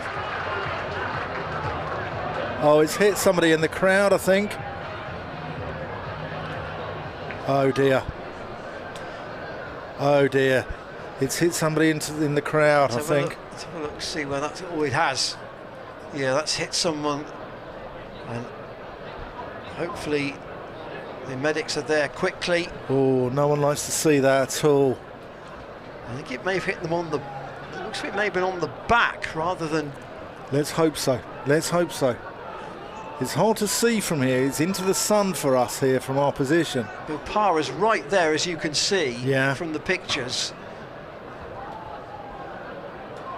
Right in front of the picket fence. There's the Thatcher's bar in the background. Let's hope that person's all right. And medical staff down there. Goes back to what we were saying earlier on, that you've got to watch the play at cricket, and even to the point of maybe that spectator felt they couldn't get out of the way of the flight of the ball. So right, watching it, I think, all right, we can't catch it. Okay, can I duck? Can I get out of the way? Can I get off my seat? In a sense, the ball was travelling just too quickly. Yeah, it was. It's not good. It's not good. Let's hope that person's all right, because they've come out here looking for a good night out. And let's hope that they're okay, and they're in the hands of the medical staff, and they can get sorted out. And you know, may that person be okay. Well, we've only had 1 legal ball in this over, and Gloucestershire added 14 runs already. Wow. Effectively from 1 delivery. Yeah. Big call. Big call there from Ravi to bring Crocombe on. And this could be one of those overs that Gloucestershire were looking for, that big one. Well, they had some 10s earlier on, but this one has the potential to be much bigger than that. 14 already. Yeah, that person scored off only 1 legal delivery. Here's Crocombe to continue. Oh, and has he got a little feather on that? No. Yes. Oh, yeah, he has. Rizwan's thrown the ball up, and he's been given by Tom Lungley. So that is the end of Benny Howell, actually. Oh, it's Benny Howell that hit the 6s. Sorry, we've got the sun right in our eyes here. Not that we're making excuses, Ian Randall, at all, but yeah, he's just got a little feather on that. low evening sun right in our eyes. So Howell out for 13. caught by Mohammed Rizwan off the bowling of Crocombe. And that was a bright and breezy 13, wasn't it? 13 off only 5 balls, actually. Jeez. Yeah, that's... So Tom Smith has come in at number 8. And a wicket for Crocombe. And the fact that when Smith is a dabber of ex-Sussex, obviously, as well. Yeah. Here's Smith about to face and gets that one. Good bouncer there from Crocombe. Hits Smith in the sort of shoulder area, I think. And that just drops down at his feet and they don't take any run. Yeah, Smith, ex-Middlesex as well. Just a white ball specialist here now, as is Benny Howell and Ian Cobain. And I mean, they are contracted to play at all formats. Yeah. Here's Crocombe, pacey. Smith plays the full toss out to Ravi Bapara at mid-off. And the medical staff still with that person down there. Let's hope they're all right. Let's hope they're okay. That's the job for Smith here, just to get Higgins on strike as much as possible. Yeah. Nail on the head in, yeah, definitely. Higgins about to face Crocombe, short, cut away, back with a square. They're going to take one. I think they'll leave it at that. Higgins will retain. I know there's 1 ball left. Oh, there might be 2 balls left. It's 1 ball, I think. Yeah, it is 1 ball. Yeah. Yeah, it's 1 ball. Good to see that I'm a level 2 umpire. Can't count to 6, including a no ball. Crocombe approaching the crease. Smith gets that one away. Are they going to get 2? They're going to think about it. They're going to come back for it. Smith is nowhere near and he's run out. So Higgins retains the strike. Sold Smith down the river a little bit there, but you know, he's picked up 1. That's probably as much as they could do in that situation. Exactly. And Smith, I think, knew that he was prepared to sacrifice his wicket so that Higgins could get on the strike and Gloucestershire could still get a single. So yeah. 177 for 6, 17 off the over. That was actually a decent comeback from Crocombe, having had 14, if in effect taken off the first ball. And well, you and I were discussing par scores before play, and we were talking in the sort of 180 to 190 region definitely has you in the game. Yeah. Who's coming out here? Is it Paul van Meekeren? David Payne. Oh, Payne. But it's all about Ryan Higgins here, and George Garton's going to bowl the last over. It's first from this Ashley Down Road end. Finn's figures shining like a beacon really here for Sussex. So Garton, left arm over the wicket to Higgins, who goes for the scoop, misses it, and it goes through to Mohammed Rizwan, who will have an important role to play for Sussex with the bat. Most of their power comes from their top 4. Luke Wright's very dangerous, isn't he? He's been around the block. Ravi Bapara will hold it together. Garton in this last over bowls to Higgins, who's hit that high in the air. Rawlins won't reach it. It's going to come and drop short, and they'll get back for 2. In fact, it was so high that both Rawlins and Ward, despite running 30 yards, got nowhere near it, and the ball dropped on the edge of the circle. Almost the safest place to hit it, actually. Well placed. Well placed. Higgins has 26, 179 for 7.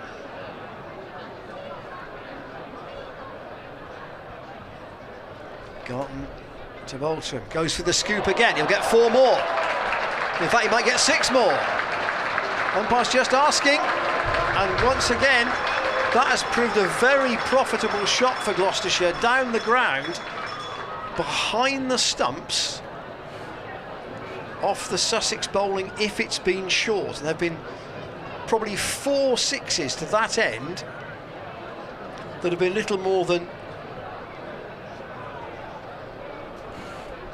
scoops over the infield.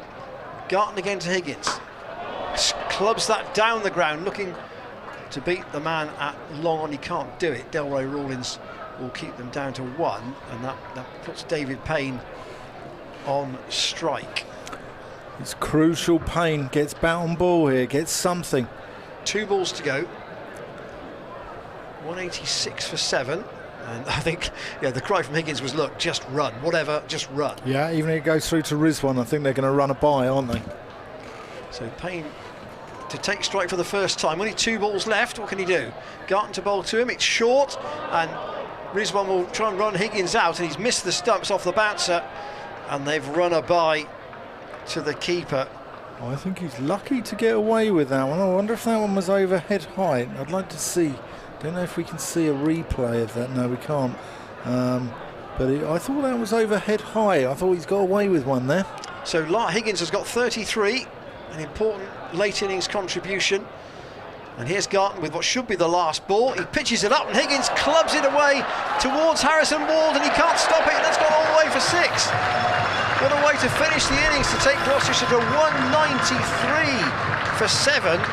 They've got 16 off the last over, and Higgins has finished 39 not out, coming in at number 5, 39 off 22 balls, and he's hit 4 sixes in that, Ryan Higgins, and that's a very, very handy bit of acceleration from where they were. I mean, Dan, we said 96 for 3 at 12 overs would take them to 192, and they're at 193 for 7. So yeah, it's very good. That rule has all but played out. Yeah, it's fantastic. I thought it was a really, really good knock there. James Bracey, at the top of the order, 70 there, delighting his home crowd here in Bristol, and aided and abetted by Glenn Phillips, 27, Ryan Higgins, 39, and Jack Taylor as well, the skipper, with a very important 21, who, hit a couple into the crowd. But let's hope that lady's okay down there. That's the most important thing. Yeah, that was the incident that just caused a brief halt in play in the 19th over, when a shot from Benny Howell went on the full into the area of seating that's just in front of the Thatcher's bar. There are a few tables and little covers over them, and as a spectator there got hit by the ball, but we hope they're okay. It just proves that you just need to keep your eye on the action, particularly here in T20, where the ball is flying about all over the place. But I'll just read the Sussex card for you. Gloucestershire were put in by Ravi Bopara. Miles Hammond was run out in the first over by Will Beer for 7. James Bracey caught by Ward off Rawlins for 70. He was very much the platform of the innings. 45 balls, 9 fours and a 6. His career best in T20. Ian Cobain caught by Josh Felipe off Steve Finn for 9. That was in Finn's first spell. He took 1 for 13 in 3 overs. And then the middle order, providing the support for Bracey that he would have wanted, although albeit quick fire innings, all of them. Phillips 27 off 22 before he was caught by Finn off Bopara. Higgins was stayed to the end with his 39 not out off 22 balls, 4 sixes in that. Jack Taylor, a breezy 21 before he was caught at deep mid wicket by Ward off Finn for 21. Benny Howell only faced 6 balls but hit 2 sixes in that before he was caught by Rizwan, feathering an edge off Crocombe. Crocombe then ran out Tom Smith for 2, and David Payne was with Higgins at the end. Paul van Meeken and Nazim Shah didn't bat. There were only 5 extras in that Gloucestershire total, 193 for 7, and Finn's bowling figures, Dan, standing out from the rest. 4 overs, 2 for 15. Excellent effort. Yeah, he was outstanding. Delroy Rawlins, 3 overs, 1 for 27. George Garton, 4 overs, no maidens, none for 46. He was a tad expensive, but he had to bowl that crucial last over. Henry Crocombe, 4 overs, 1 for 42. Will Beer, 2 overs for 22. Archie Lennon just bowled a 1 over, went for 18. And Ravi Bopara, 2 overs, 1 for 21. Now, as we know, Sussex's record on this ground is particularly good. I think, though, if you asked Gloucestershire supporters here watching this game tonight in lovely conditions, they would say their side don't lose many games with a 193 score on this ground. They would feel that is very much against the form book for a side to chase that down against Gloucestershire here. Yeah, and I think home advantage is crucial as well. So, I think it's good. But we're going to take a quick 5-minute break and we'll come back. The apple. The Chase the Apple competition, and we'll be back to see Sussex try and chase this 194 to win in about 10 minutes.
Welcome back to the second innings as umpires Tom Lungley and Alex Wharf make their way out to the middle and the Gloucestershire side follow them.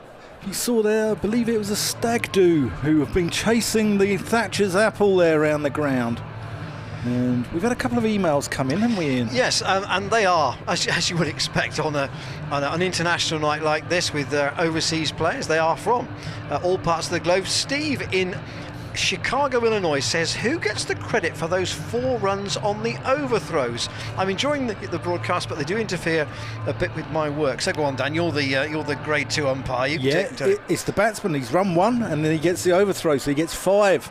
I loved a 5 when I was batting. Just drop one at your feet, bloke takes a big hurl at the stumps, goes through, and it's happy days for the batsman. So yeah, he gets the 5. Yeah, it's that's the rule, Steve. The batsman gets all the credit. And Noshawan Khan is from Pakistan, and he says, my question is that will we ever see cricket become a universal sport where conditions and rules are the same all over? I feel that different ground sizes and different conditions of the pitch prove to be a bigger impact than we sometimes think. That is the beauty of cricket, though, isn't it? Different ground sizes, different shaped grounds. I mean, I get your point, Noshua, and I think it's a great point, but I think it's, different ground sizes are it's what makes cricket such a wonderful game, isn't it? And different surfaces. The dimensions here, very different to where you were at Radlett last night. Oh, indeed, yeah, indeed. Where the ground was longer and thinner than it is here. Certainly is. It was a very short hit over to the leg side. But we're going to see Mohammad Rizwan and Luke Wright. Looks like Luke Wright, yeah. Yeah, it's Luke Wright. Rizwan's going to take the first ball, and he's not even got to the stumps yet. Luke Wright's been at the non-strikers end for about a minute, but Rizwan's taking his time, enjoying the scenery here in the West Country. So their first target, obviously to get a good start, and just as a comparison, after the power play, Gloucestershire were 39 for 2.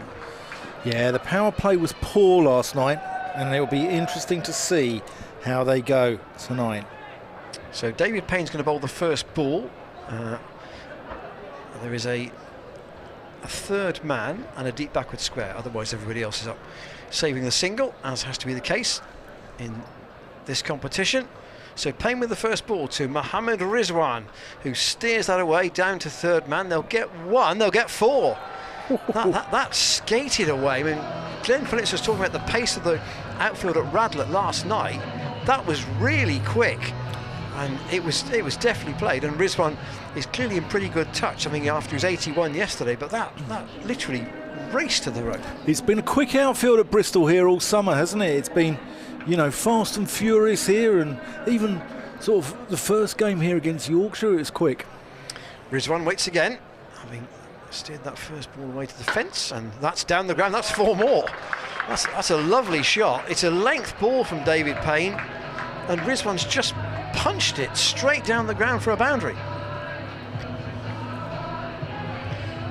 Dan's just put his hands up almost in disbelief like that, which comes out rather well on a stream commentary. It was a good shot, wasn't it? It was a good shot, but I'm just having visions of last night, and the power play last night went for 89 off 6, and if that happens tonight, it could be game over. Jack Taylor's brought the third man up, so he's got a second man out now on the leg side. Now he has to bowl to his field here. He can't be short and wide outside off stump. Payne again to Rizwan. Let's clip that into the leg side. They've taken one. He wants two. Rizwan's going to have to come back, and it's a direct hit, and it's a good throw too. Ryan Higgins with the throw, which hits at the bowler's end. Rizwan had to turn tail and be sent back by Luke Wright, and quite correct too, because that would have been Luke Wright wouldn't have made that. Absolute present of a wicket from a Sussex perspective. It happened third ball of the game in this Gloucestershire innings. It nearly happened third ball of the game in the Sussex innings. Jack Taylor captaining the side from mid-off at the moment, and it's down to the very experienced Luke Wright now on strike. Paying to bowl to him.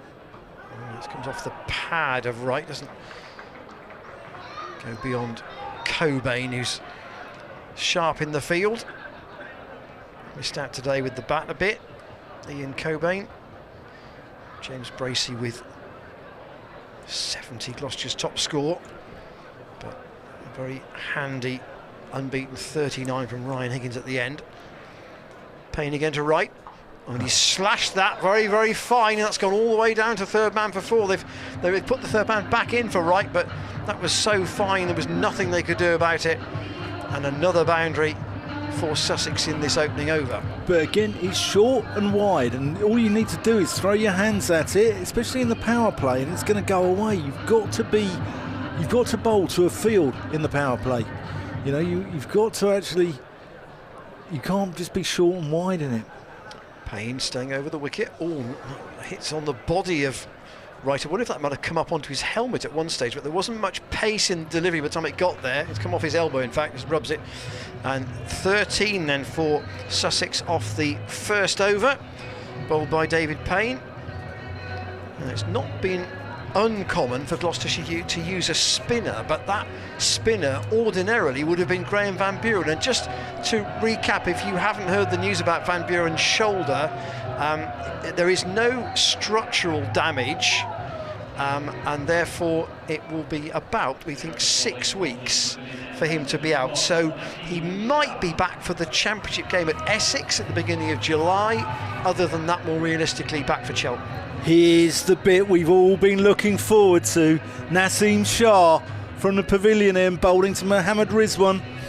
Rizwan continuing the rich heritage of Pakistanis at Sussex, as we've had here at Gloucestershire as well, with, you know, Sadiq Mohammed and Zahir Abbas back in the 70s, and Rizwan again. Sussex have got a rich heritage of Pakistanis with Imran Khan, Javed Miandad, Mushtaq Ahmed, people like that. So it's going to be high octane, this. Naseem Shah into Rizwan. Down the leg side, that's 5 wides to start off with. That just went on and on and on and gave James Bracey absolutely no chance whatsoever. The disciplines have got to be better. You're going to see a replay here.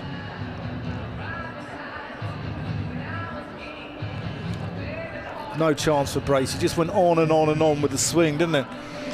Yeah, I mean, he is raw, Naseem Shah. He's quick. He's genuinely quick. But he is genuinely fast. And here he comes into the crease. And that's a dot ball. That's good. A little bit of chat there between them. Good to see. Pumping up the levels. Paul Van Meekeren down here below us. He is the. I mean, his extra pace is his point of difference, isn't it? Yeah. Yeah, he's all shoulder as well, isn't he? He's got quite a smooth, rhythmical approach into the crease. But then his shoulder comes through, and he's just recovered from a shoulder injury, hasn't he? Here he comes into Rizwan, and Rizwan defends that, goes out to mid-off.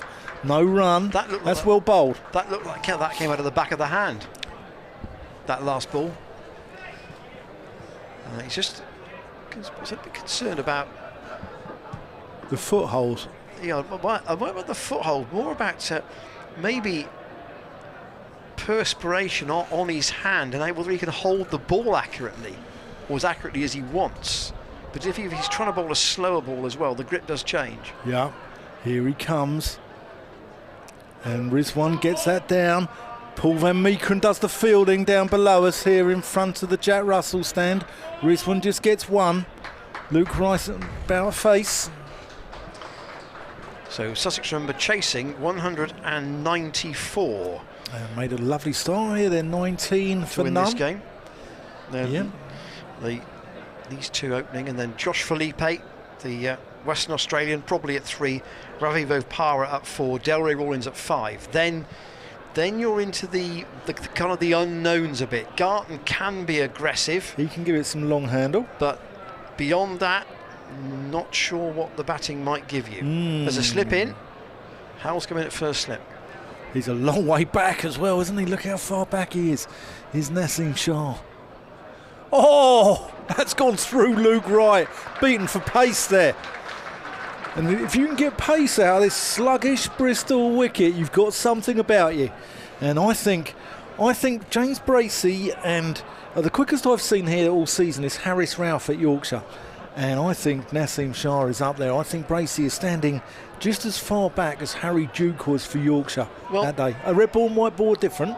Benny Howell is probably no more than 3 yards from the ring on the 30-yard circle. Yeah. At first slip. Shah into right. And he plays that one down the ground. That's well fielded at mid-on. Tom Smith is that, I think.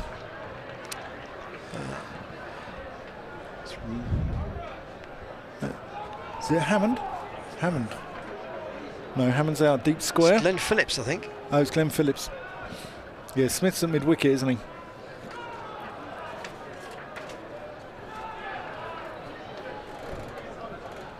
So the 2 men outside, we've got Miles Hammond out at deep square, and we've got third man here, Paul Van Meekeren. Here's Shah into Rizwan, who's respectfully plays it out to mid-on, no run, and that's a good recovery there from Naseem Shah. So only 7 off the over in all, but they were on that first delivery went for 5. went for 5. So yeah. only 2 singles after that. So 20 for naught off 2. Both sides desperate to win this. They've both had a miserable season, haven't they, in the county championship? I think I'm right in saying that Sussex play again on Sunday as well. They've got a very busy start. Gloucestershire, of course, go to the Oval on Tuesday. They play Tuesday, Wednesday, Friday next week, so hardly any peace for them. So David Payne off after just 1 over, and here is Paul van Meekeren with his first competitive bowl here at Bristol, and it is a dot ball to Luke Wright. Obviously signed really as a white ball player, Paul van Meekeren. I think he's only played something like 8 or 10 first class matches in his career, so he's very much a white ball specialist.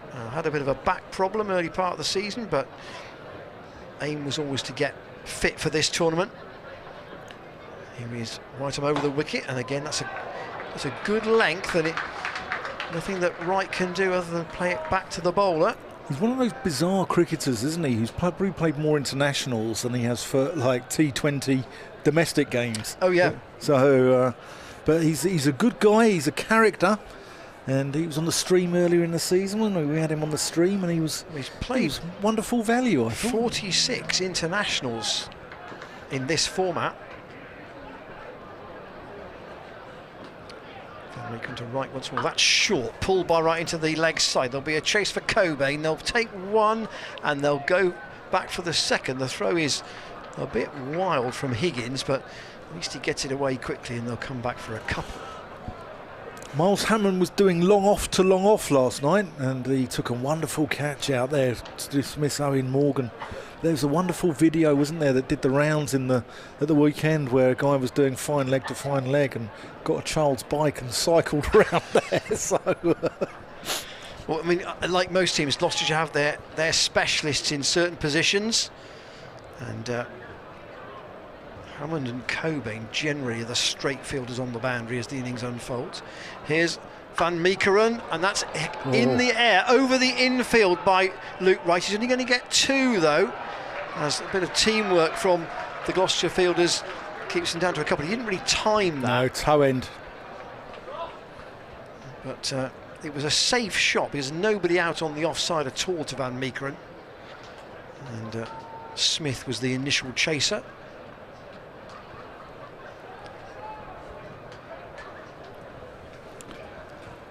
Five on the offside, saving 1. All on the edge of the circle for Van Meekeren. Wright gets that off the bottom of the bat. He again doesn't time it, and it's a no ball, front foot no ball by the looks of it, from Van Meekeren, and therefore a free hit. And that's again, Dan, you mentioned discipline earlier on. That's a freebie. It is a freebie. Yeah. Long journey. There's a few Sussex fans here tonight. They've had a long journey up from Hove, haven't they? It's lovely Hove, isn't there? I love a trip to Hove with the slope and the deck chairs. Just got to watch the seagulls. Sussex have got the 1 no ball themselves. So this is the free hit then. Wright will pull that away off Van Meekeren, and that will go for 4. Down in front of the club office, it was short, and Wright got into position and pulled it away for 4. Sussex up to 30 without loss.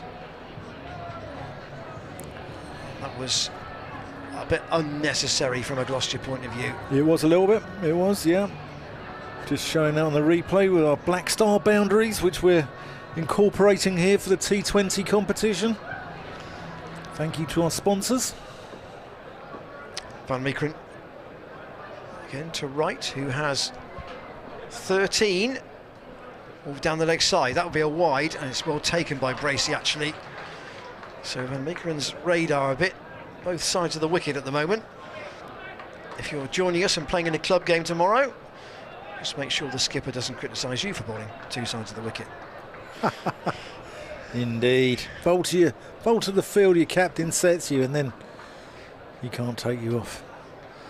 Sussex Sharks as they are in T20.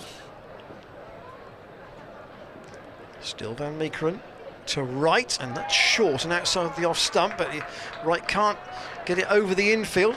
Doesn't get a touch, but still that's a profitable over from Sussex. 11 from it, 31 for no wicket. Gloucestershire were 20 for 1 at this stage, but it's early days yet. A good comparison, but tends to be after the power play, after 6 overs, and then maybe at halfway. Gloucestershire at halfway was 70 for 2, so they scored 123 in the last 10 overs. Yeah, it'll be interesting to see how Gloucestershire can do here, because they need to get rid of this man here, Mohammad Rizwan, because he's dangerous. He can whack the ball to all parts of the ground.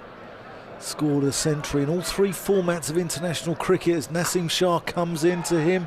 Rizwan hits that. Miles Hammond does the fielding out there, cleans it up, just the 1 run.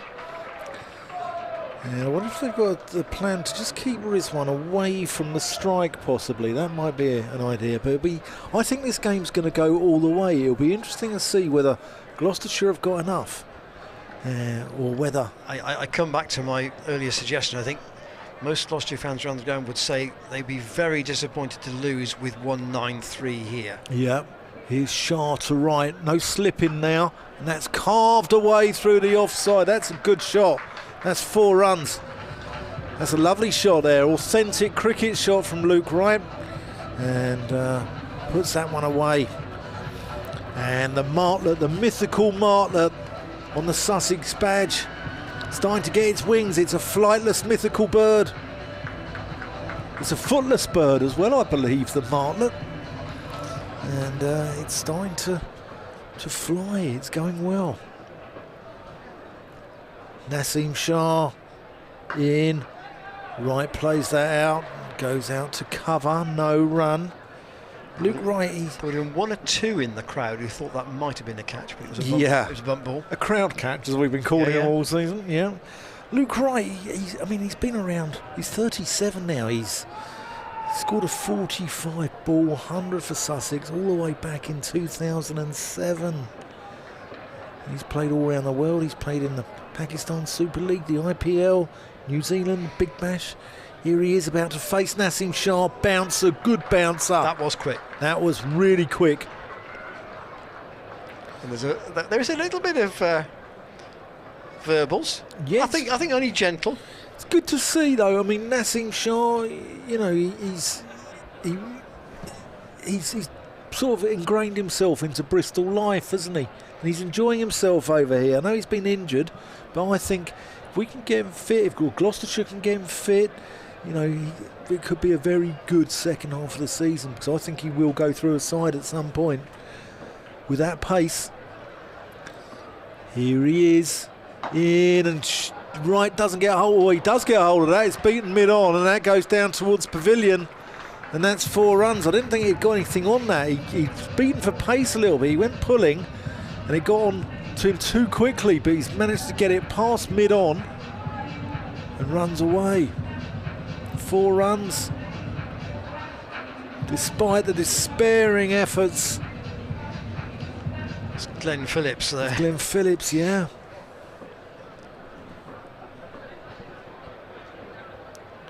Shah in, and Wright steps back, gives himself a bit of room, runs it down to third. Paul Van Meekeren cleaning that up. He's going to get a couple.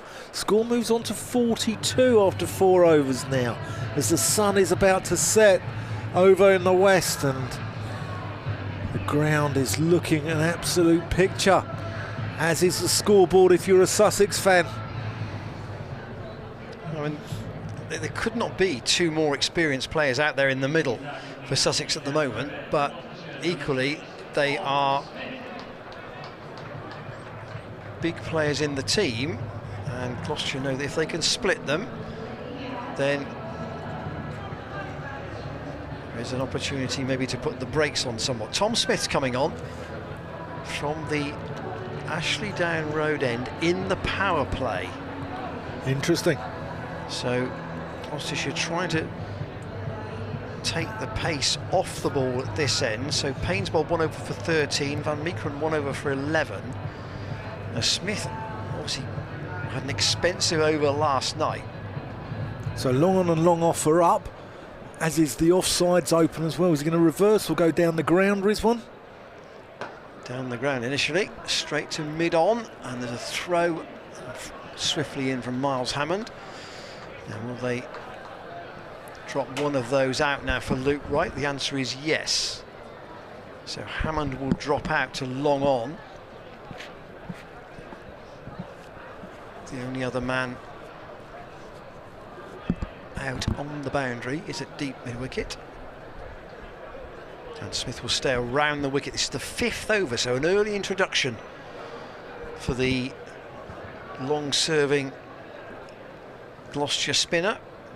Smith around the wicket, and it asks about an LBW, but umpire Wharf isn't interested in.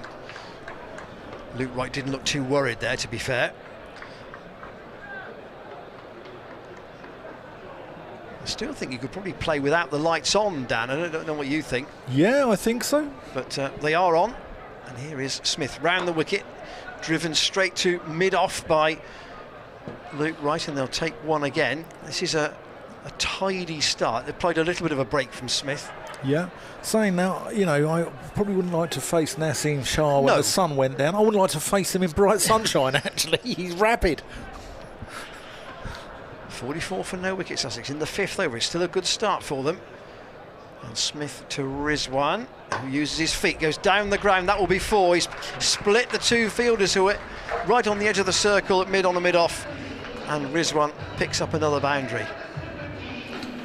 Now this is a crunch time for Gloucestershire here, because they've low on confidence. They've had a miserable season, and they really do need a win. And when things unravelled against Somerset, they unravelled quickly, and now it's time to claw it back. Smith to Rizwan, works that onto the onside. They'll pick up 1, and 49 ticks up on the board for Sussex. Just a reminder that at the end of the power play, Gloucestershire were 39 for 2, and there's still 1 over of the power play left after this. So Sussex noses in front at the moment.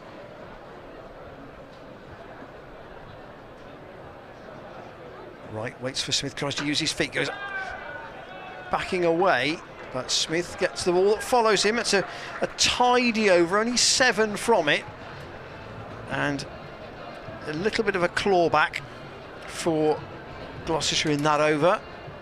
And Jack Taylor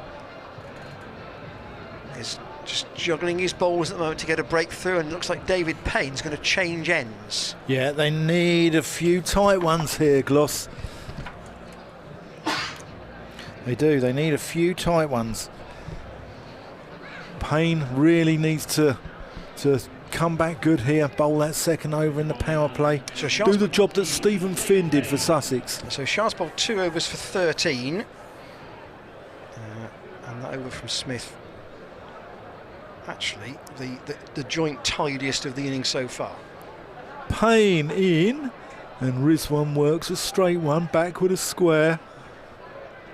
And Benny Howell does the fielding down there, I think, isn't it? No, it's Naseem Shah, just behind square.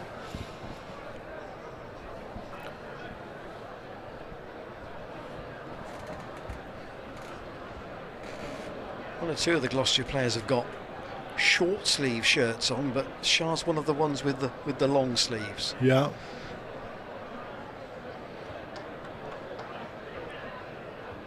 Were you a long sleeve man or a short sleeve man? Well, on the basis of tonight, Dan, I'm a long sleeve man. It's David Payne. Right backs away. They're going to take on the arm. Oh.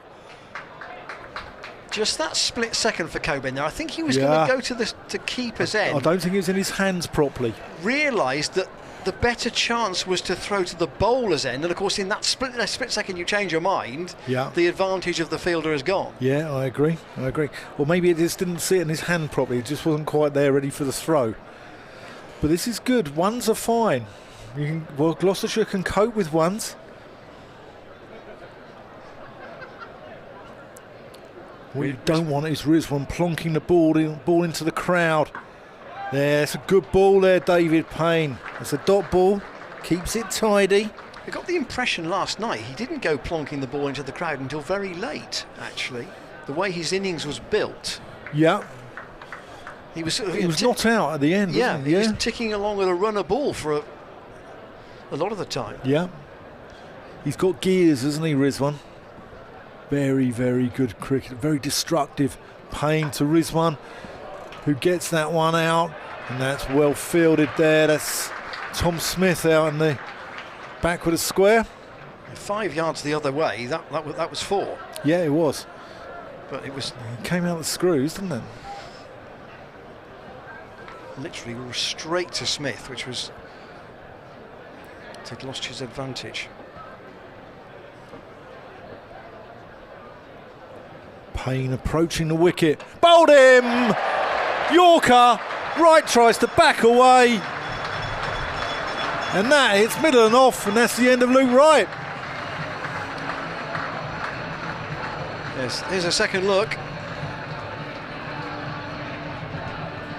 Made 25, Luke Wright, but this was the end. Here we go, just giving himself a little bit of room, and gave himself too much room. And thought Payne, sometimes you follow the batsman, and Payne second guessed him. Spears in the Yorker and splays the stumps. He went very early.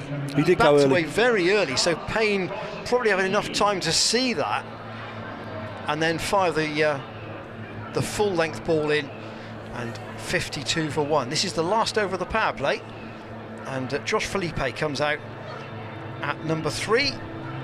Young Australian, 24 years old, plays for Western Australia, but also plays for the Sydney Sixers in the Big Bash. So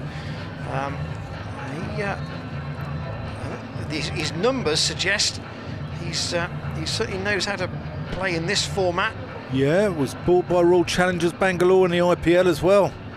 And came over here as part of the Australian squad to the UK for the Ashes in 2020, who didn't play. Here he is, about to face David Payne.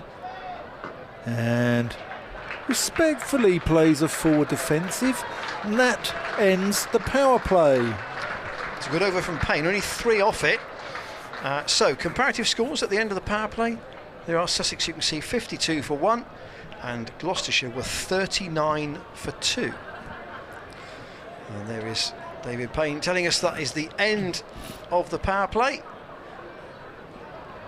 And umpires Wharf and Lungley indicating that now Gloucestershire a bit more flexible with their fielding positions in terms of the number of appeals they can have outside the circle. And Benny Howell into the attack for the first time. Bowled well last night. There's a bit of carnage around him, to be fair. Keeper standing up. Howell in, and they're going to scamper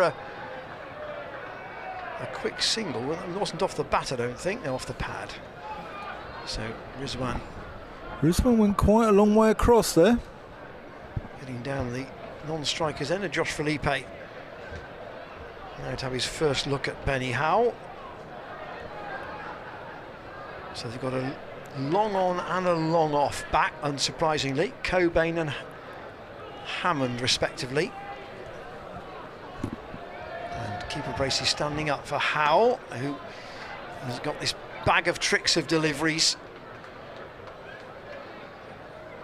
But he mixes his pace up more than anybody else on the county circuit. Amongst the domestic players, he's probably got as many variations as anybody. Yeah, he's a fantastic cricketer, Benny Howell. He really is. He's loved here in Bristol as well, wasn't he? Rizwan waits for Howell, and he was reaching for that again. Didn't read the pace of it. And if Gloucestershire maybe learnt anything last night, and they'll know these Bristol wickets well enough, pace off can make it difficult to get away. Rizwan waits for Howell to force almost an off cutter, and just a single dabbed out on the leg side, but Gloucestershire have almost clawed back that early advantage that Sussex had in terms of the runs scored. It'll be interesting to see now when they get to the 10 over mark, the halfway point, where they might be. Felipe obviously new man in, so he's got to adjust a bit.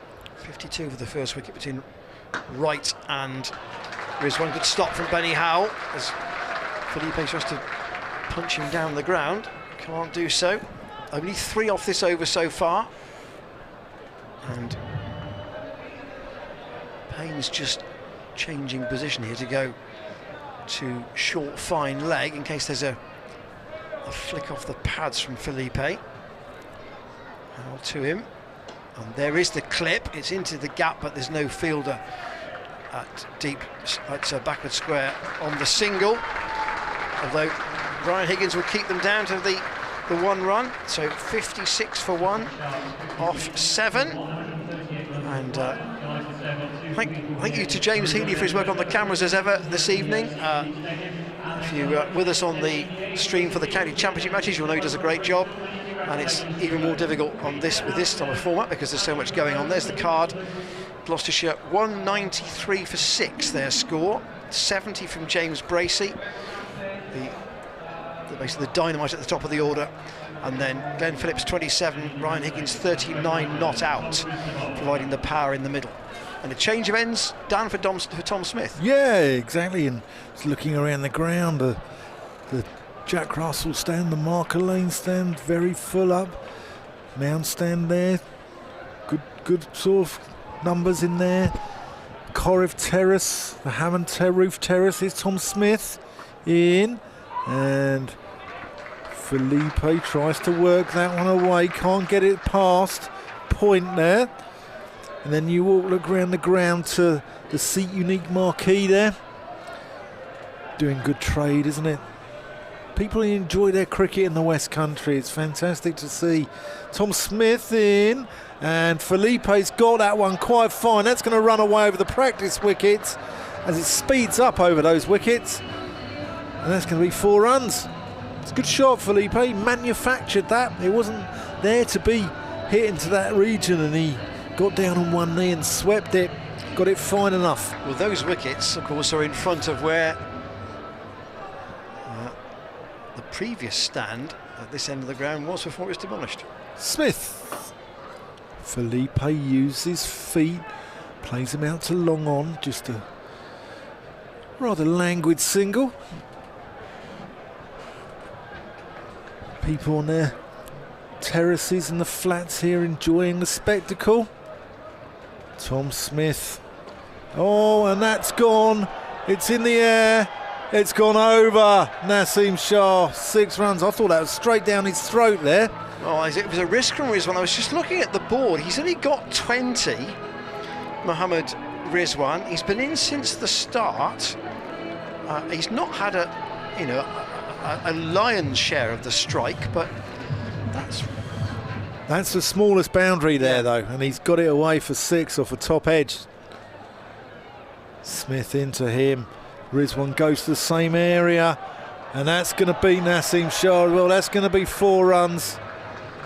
This is getting expensive here for Tom Smith, and it's all been in that area, backward of square on the leg side. He's gone 4, 6, 4.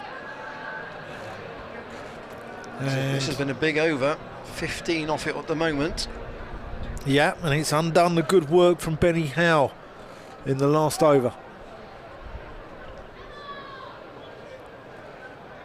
Smith and Rizwan goes across the line, but only finds the man out deep mid-wicket, and fields, and that completes the over. 72 for 1. Mohammed Rizwan on 31.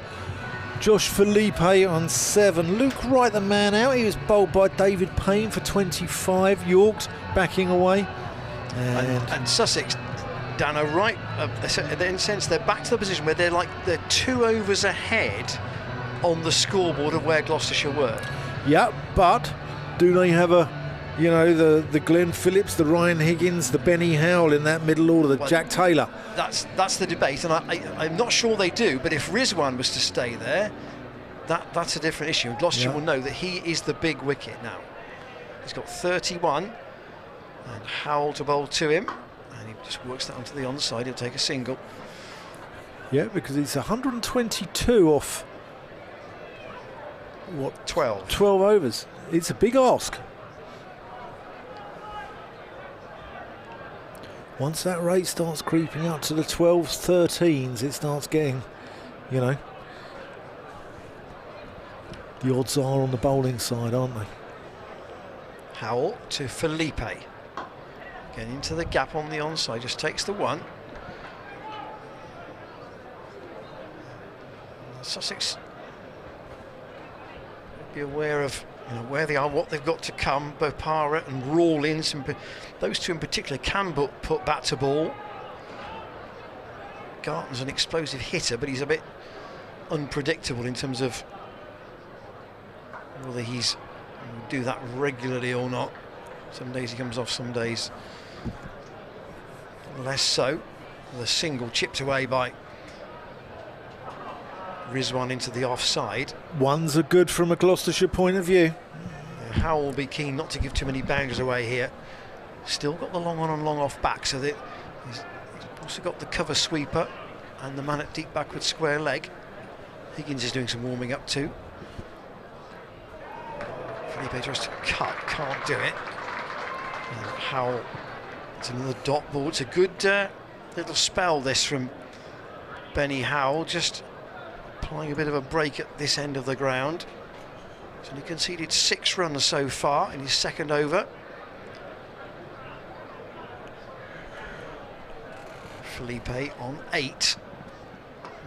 Again, that was a slower ball from Howell.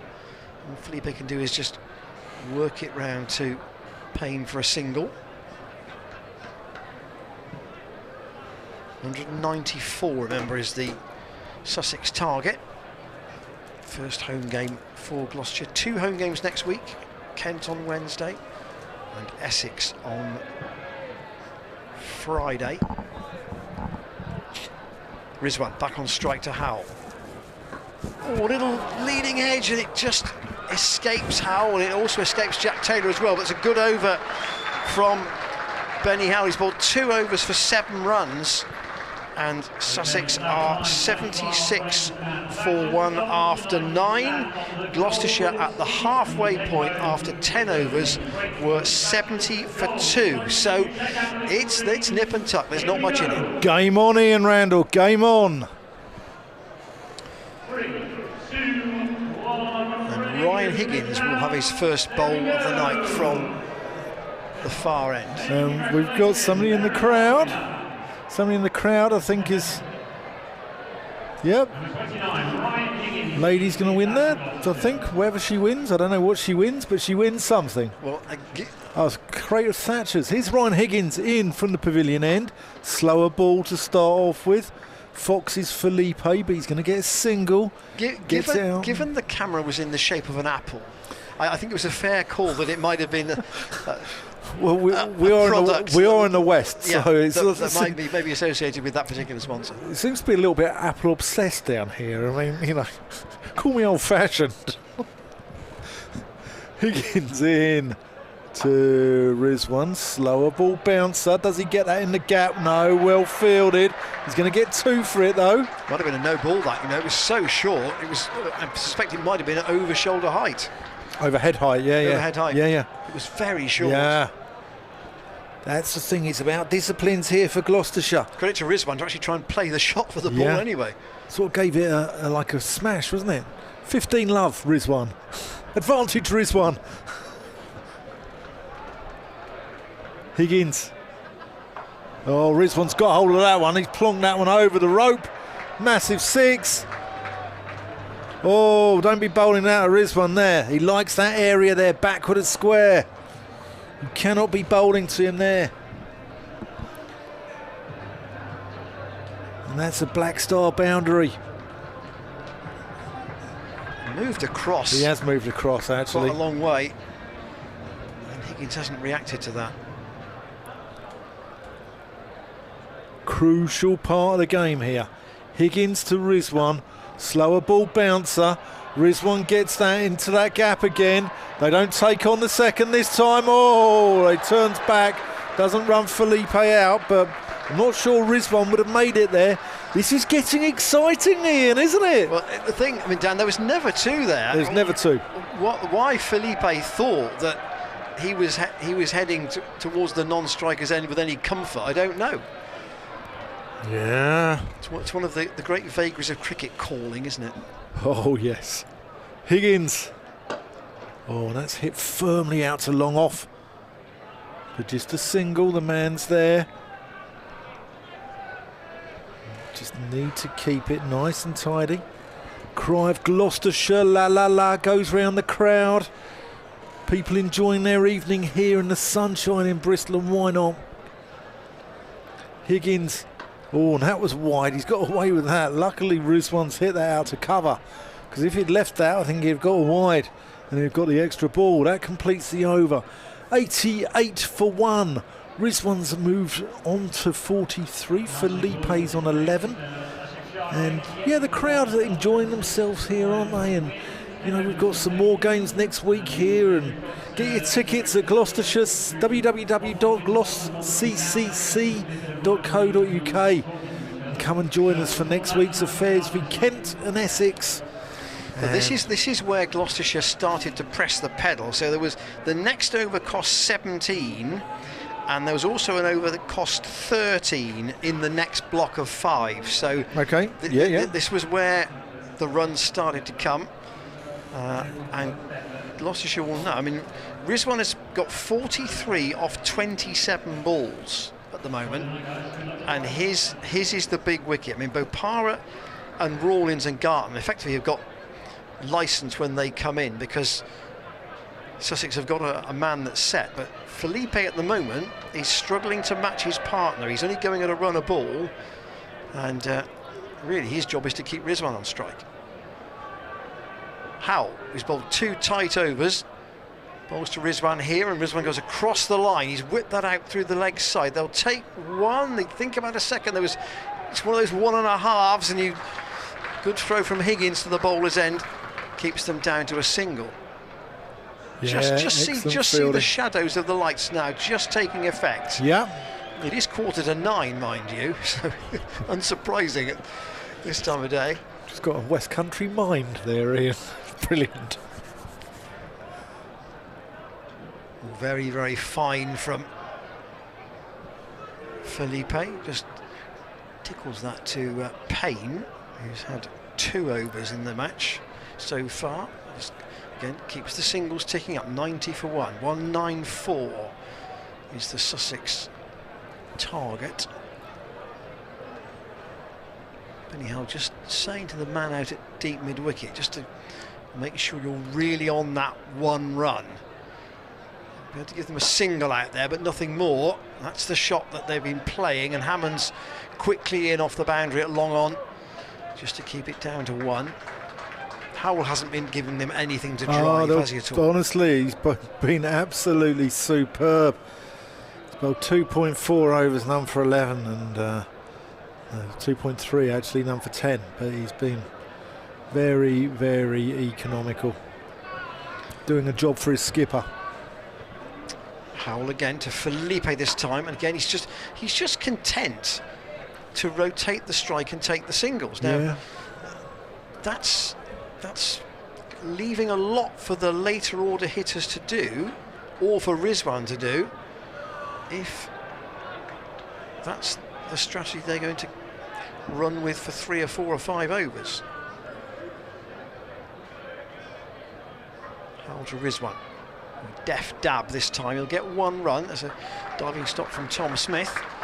Takes Sussex to 93, so 100 needed. 101 required. 101 technically, yes. Off 9.1. The run rate's creeping up, isn't it? Who's going to blink first? Sussex Sharks or Gloucestershire?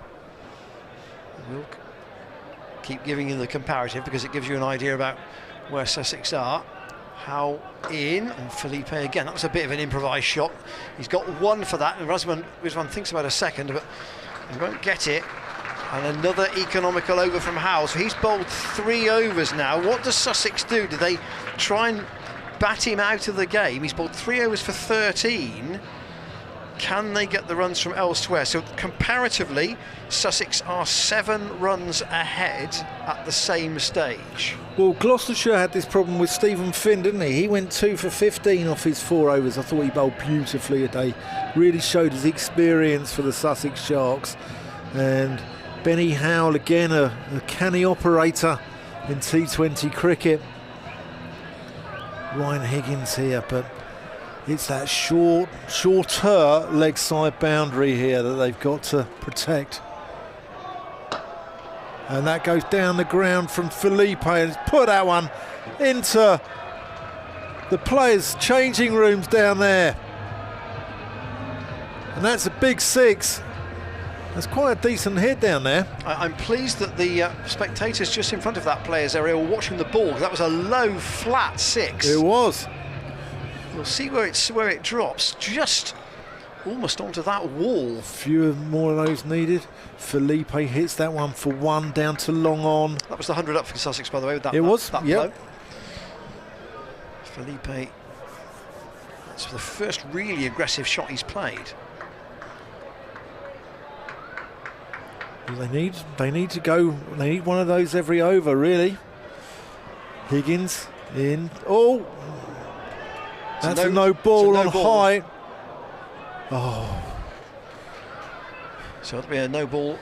Yeah. Here we go, and a free hit. It's the second one in the innings. Yeah. Last delivery was a no ball, so the next one is a free hit.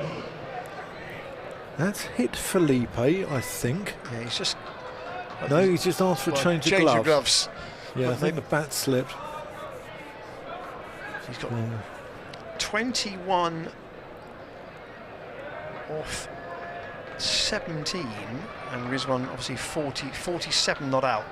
Ryan Higgins, 31. Ryan Higgins proving a little bit expensive. None for 22 off 1.2 here, with a free hit to come. Here he comes, free hit for Felipe, and he gets that one wide of David Payne. That short fine leg. He's going to get 4 runs for it. Oh, this game of cricket, Ian Randall. It ebbs and flows and oscillates, doesn't it? And that's the thing about T20s, the things can move within an over. And Gloucestershire had that biggish over at the end of the innings when Crocombe got hit for 2 6s, one of which was off a free hit. Higgins into the crease, and that's a full toss, and that could be oh, he's gone through him, and he's nearly gone for 4. Can't see who that is. Phillips out there. Phillips, it's gone through him, but he's managed to just about rescue it, just short of the rope, and saved another boundary. He's still got 2, but could have been much more costly than that. Higgins in. Another full toss. And that's thrown in there from Phillips, but it's now time for Gloucestershire to start showing a little bit of character. This is where good sides find that, dig a little bit deeper, don't they, and find that little bit of extra pizzazz that gets them over the line. And it's time, as Nelson is the score. That doesn't bother Rizwan, though, who bunts it out to long on for a single. Moves on to 48, 112. Felipe on 28.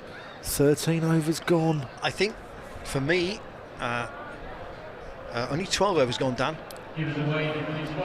Sorry, 12 overs gone. That is important, because that extra 1 over might make a difference at the end. But Sussex are back to a point where they're probably at least 1 over in hand at the moment for this pursuit. And Jack Taylor has kept an over of Benny Howell back, and Naseem Shah is to return at this Ashley Down Road end. Hard to predict this at the moment, but you might almost say possibly Sussex slight favourites the longer these two stay together, and they've put on 60 already. And it's, I say this in relative terms, the easier it becomes for the later batsman. Shah, though, trying to change that. Ian also gone off the toe end of the bat.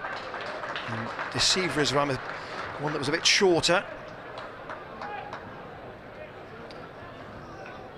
Gloucestershire at 12 overs, 96 for 3. Sussex 112 for 1. So they are a little bit ahead. But I say there are a couple of big overs to come. In fact, there was a 17 followed by a 15 followed by a 16. So Gloucestershire really, that was the big block. What will happen with Sussex in this period? Rizwan's got 48. Shah to bowl to him. Rizwan's got that away. He'll get certainly one. He wants two. He'll come back for it. And is a half century, a second successive half century within a little over 24 hours for Mohammad Rizwan. And he's got there off 34 balls with 4 fours and 2 sixes, and that's exactly the same number of balls as James Bracey took earlier. Yeah, well batted Rizwan. He's pacing it nicely. It's whether he's got that extra gear then to get his side over the line, but if he can. Well, if he gets another 80, they'll get very close. Yeah. If he gets another 30, he doesn't soak up too many balls doing it. Sussex, you think, would get very close with the batsman they've got at the other end. Shah from this Ashley Down Road end tries to fire that in at the leg stump, and Rizwan's quick enough, and he'll just amble through for a single. He was a bit slow to put his bat down there. Just had to make his ground late on. Shah's got this habit, after every ball, he's rubbing his hands in the loose dust at the bowler's end. Whether he is, I mean, it is a very pleasant evening. It's pretty warm for the players. He's just making sure he's got a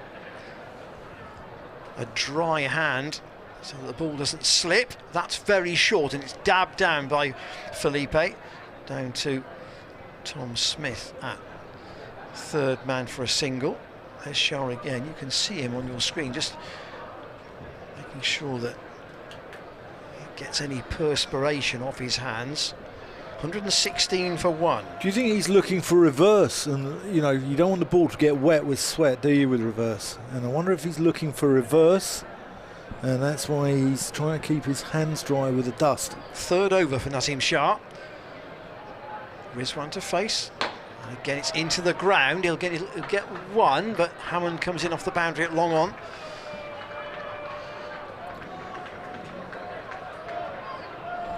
Alex Wolf and Hammond just sharing a joke about something. Well, I think as a first home game, this has been pretty entertaining stuff for the crowd. It certainly has. What a cracker of a game we've got in store. It's going to be a tense finish. No guarantee at this stage who's going to win. Shah to Felipe, who tries to go for the scoop, goes right outside the off stump, gets so far across, he misses the delivery. Slower ball from Shah. We're going to have a look here at... no, we're not going to have a look. And 117 for 1 are Sussex, so they are 10 runs ahead of where Gloucestershire were at this point. And they've also got 2 wickets in hand relatively, but the wickets within reason is not an issue. We're going to see Paul van Meekeren from the pavilion end. Just to give you the bowling figures for Gloucestershire: Payne 2 overs for 16, Shah 3 overs for 23, Van Meekeren 1 over for 11, he's coming back now, Smith 2 overs for 23, Howell 3 overs for 13, 1 over in hand of him, and Higgins 2 overs for 30. So where will Jack Taylor put that Benny Howell over he's got spare? Here's Van Meekeren in, and Rizwan just works him into the onside. He's only going to get 1. It's got to be tidy, this from Van Meekeren. We hope you're enjoying this at home as much as the crowd here in Bristol are. Whether you're a Gloucestershire fan, whether you're tuning in from Pakistan, whether you're down there in Good old Sussex by the sea. There's over 100,000 of you watching this game at the moment, so it's fantastic to see. Van Meekeren into Felipe. Slower ball out the back of the hand. Well bowled, Paul Van Meekeren. I mean, that's worth saying that Gloucestershire got 65 off the last 5 overs. Yeah. In all this, and we're saying that Sussex are a little bit ahead, but that's 65 of the last 5 takes some getting. It certainly does. It certainly does, and it's with the pressure on you as well. Chase, the pressure of the chase. Is that going to come down to it? But you know what? If they can get Rizwan out, this ground is going to erupt. Someone's got to start taking some risks. Here's Felipe, about to face Van Meekeren. That's down the leg side. That's a wide. And it's about disciplines now for Gloucestershire as well. They can't keep giving freebies away. Sussex were very good in that respect. They only gave 5 extras. Really, the total is 12. 12 we're up to in the Gloucestershire innings. Del Benkenstein won't be happy. And Meekeren, and that's well bowled. Felipe digs out.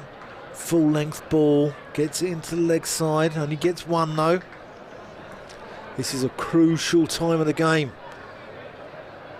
Game is on its axis. Which way will it go? Where's your pocket money, Ian Randall? Where's your 8p? Is that all I get, Dad? Van Meekeren. Again out the back of the hand, well bowled, slower ball. He's foxing both batsmen here. Both batsmen have tried to whack him into that shorter boundary towards the mound stand here, towards the City of Bristol College on our left. My 8p is just with Gloucestershire, but there's not much in it. You could be talking, 2 shots maybe within 2 blows at the end. Yeah. Van Meekeren in. Rizwan gets that. Oh, what a catch! Oh no, he's had to go over the boundary, throw it up in the air. Well, he stopped to 6. He stopped at 6. Tom Smith, brilliant bit of fielding. He stopped at 6, but he threw it up in the air to try and go for the reverse catch, but couldn't quite get there. Didn't throw it high enough, Tom. Should have thrown it another 10 feet in the air and run around and collected it. Rizwan has just put the thumbs up to Smith to say, basically, good effort. Do you know what? It's been very sporting, this game, from both sides. Been really good to see. Van Meekeren in. Felipe goes across the line, heaves him out to long on. Oh, is that going to change things? That's a good over there from Paul Van Meekeren. Only 5 off it. Yeah. And we're now almost in a par position. So Gloucestershire 120 for 3 at this point. Sussex 122 for 1. It's as near as makes no odds. So the question is, have Sussex got the acceleration? Will that 5 overthrows come back to haunt Sussex? Oh, it's getting exciting, Ian. Well, in a sense, it was the 4 overthrows, wasn't it? But I take your point. Yeah. Okay, 4, yeah, 4. Yeah, no, you're right, yeah. Right, here's Howell's last over. So this is to try and put Sussex behind the clock.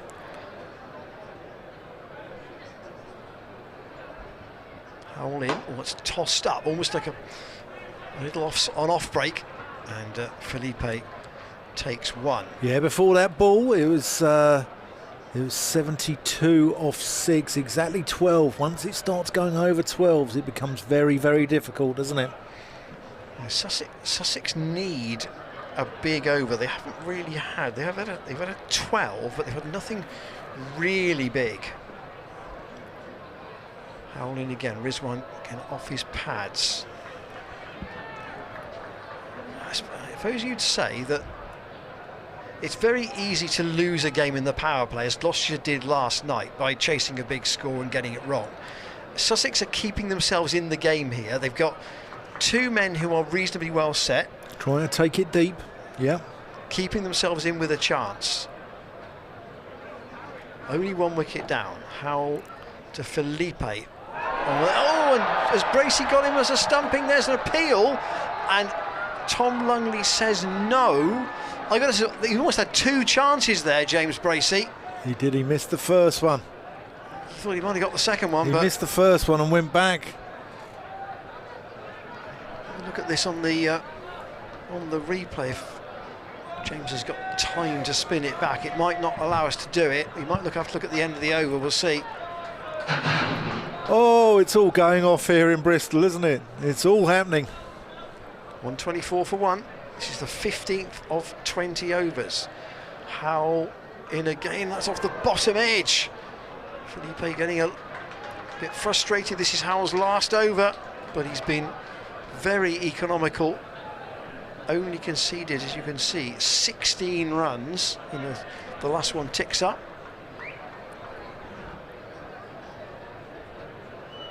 And Sussex's boat is being becalmed on the sea a bit at the moment. Howell in, full toss, whipped away. There's a big gap on the leg side, but there is a man on the rope. Phillips is quickly to it, and they'll come back for 2. This one gets a couple. But Sussex Weekly will know that this is Howell's last over.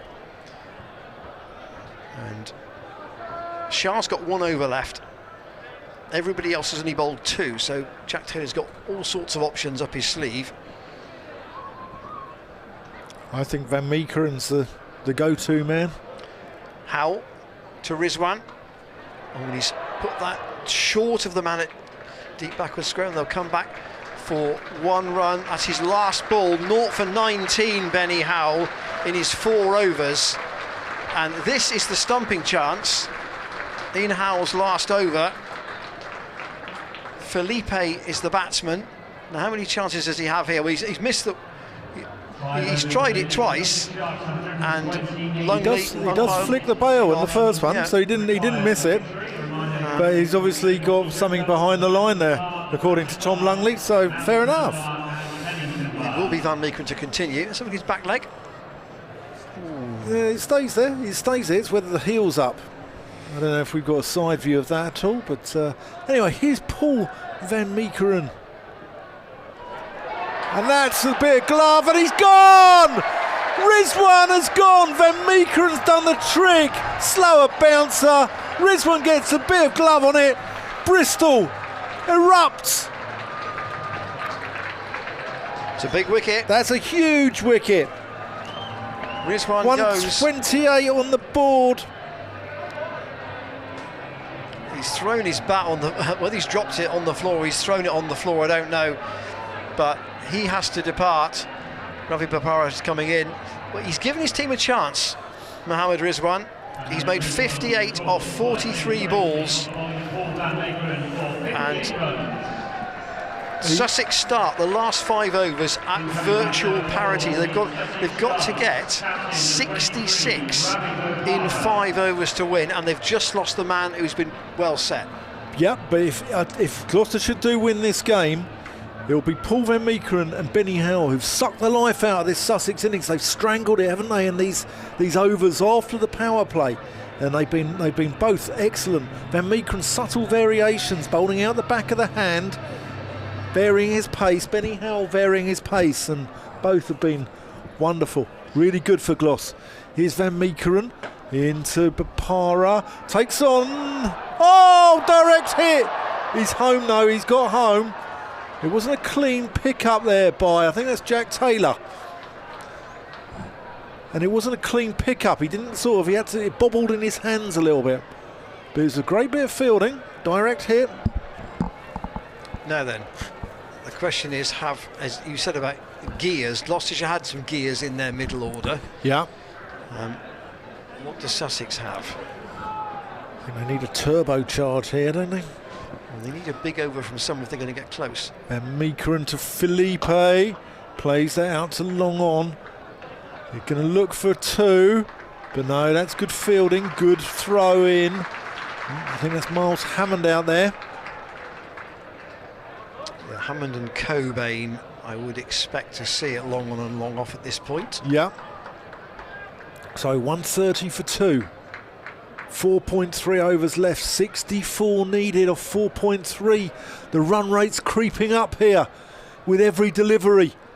Van Meekeren in. Bopara again, I can only find the fielder out long on. Singles are fine from this position. But we've seen Ravi Bopara do this. And then he just, he does win. He does get the game home. Not always. No, not always, but it was known as doing a Ravi.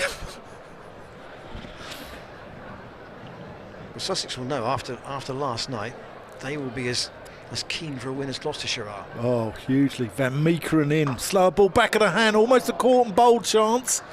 Just evades the Dutchman's fingers.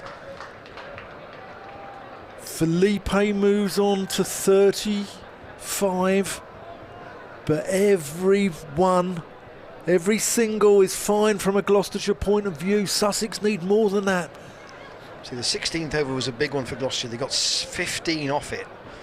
So Sussex are now behind on the graph. Van Meekeren to Felipe. Good Yorker in there. He can only spear it out. Sorry, it's to Bopara. He can only spear it out to the cover boundary. 61 needed off the last 4. The run rate now over 15.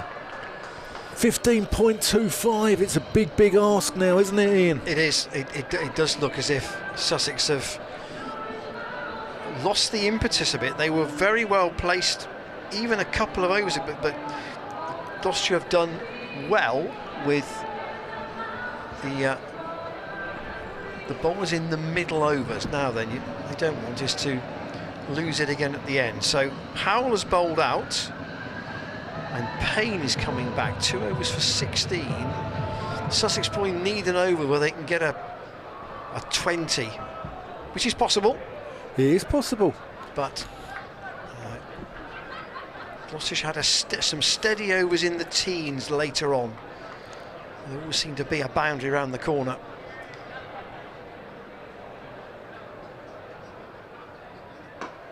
Payne in. No hurry from Bopara there again, just a single. And this is the 17th over.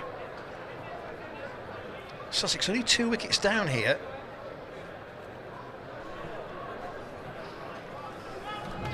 And Felipe, what on him here? 35 not out. Payne to bowl to him. He's tried to go big. He's into the outfield. It should be taken, and it is. It's like Ryan Higgins coming in on the catch.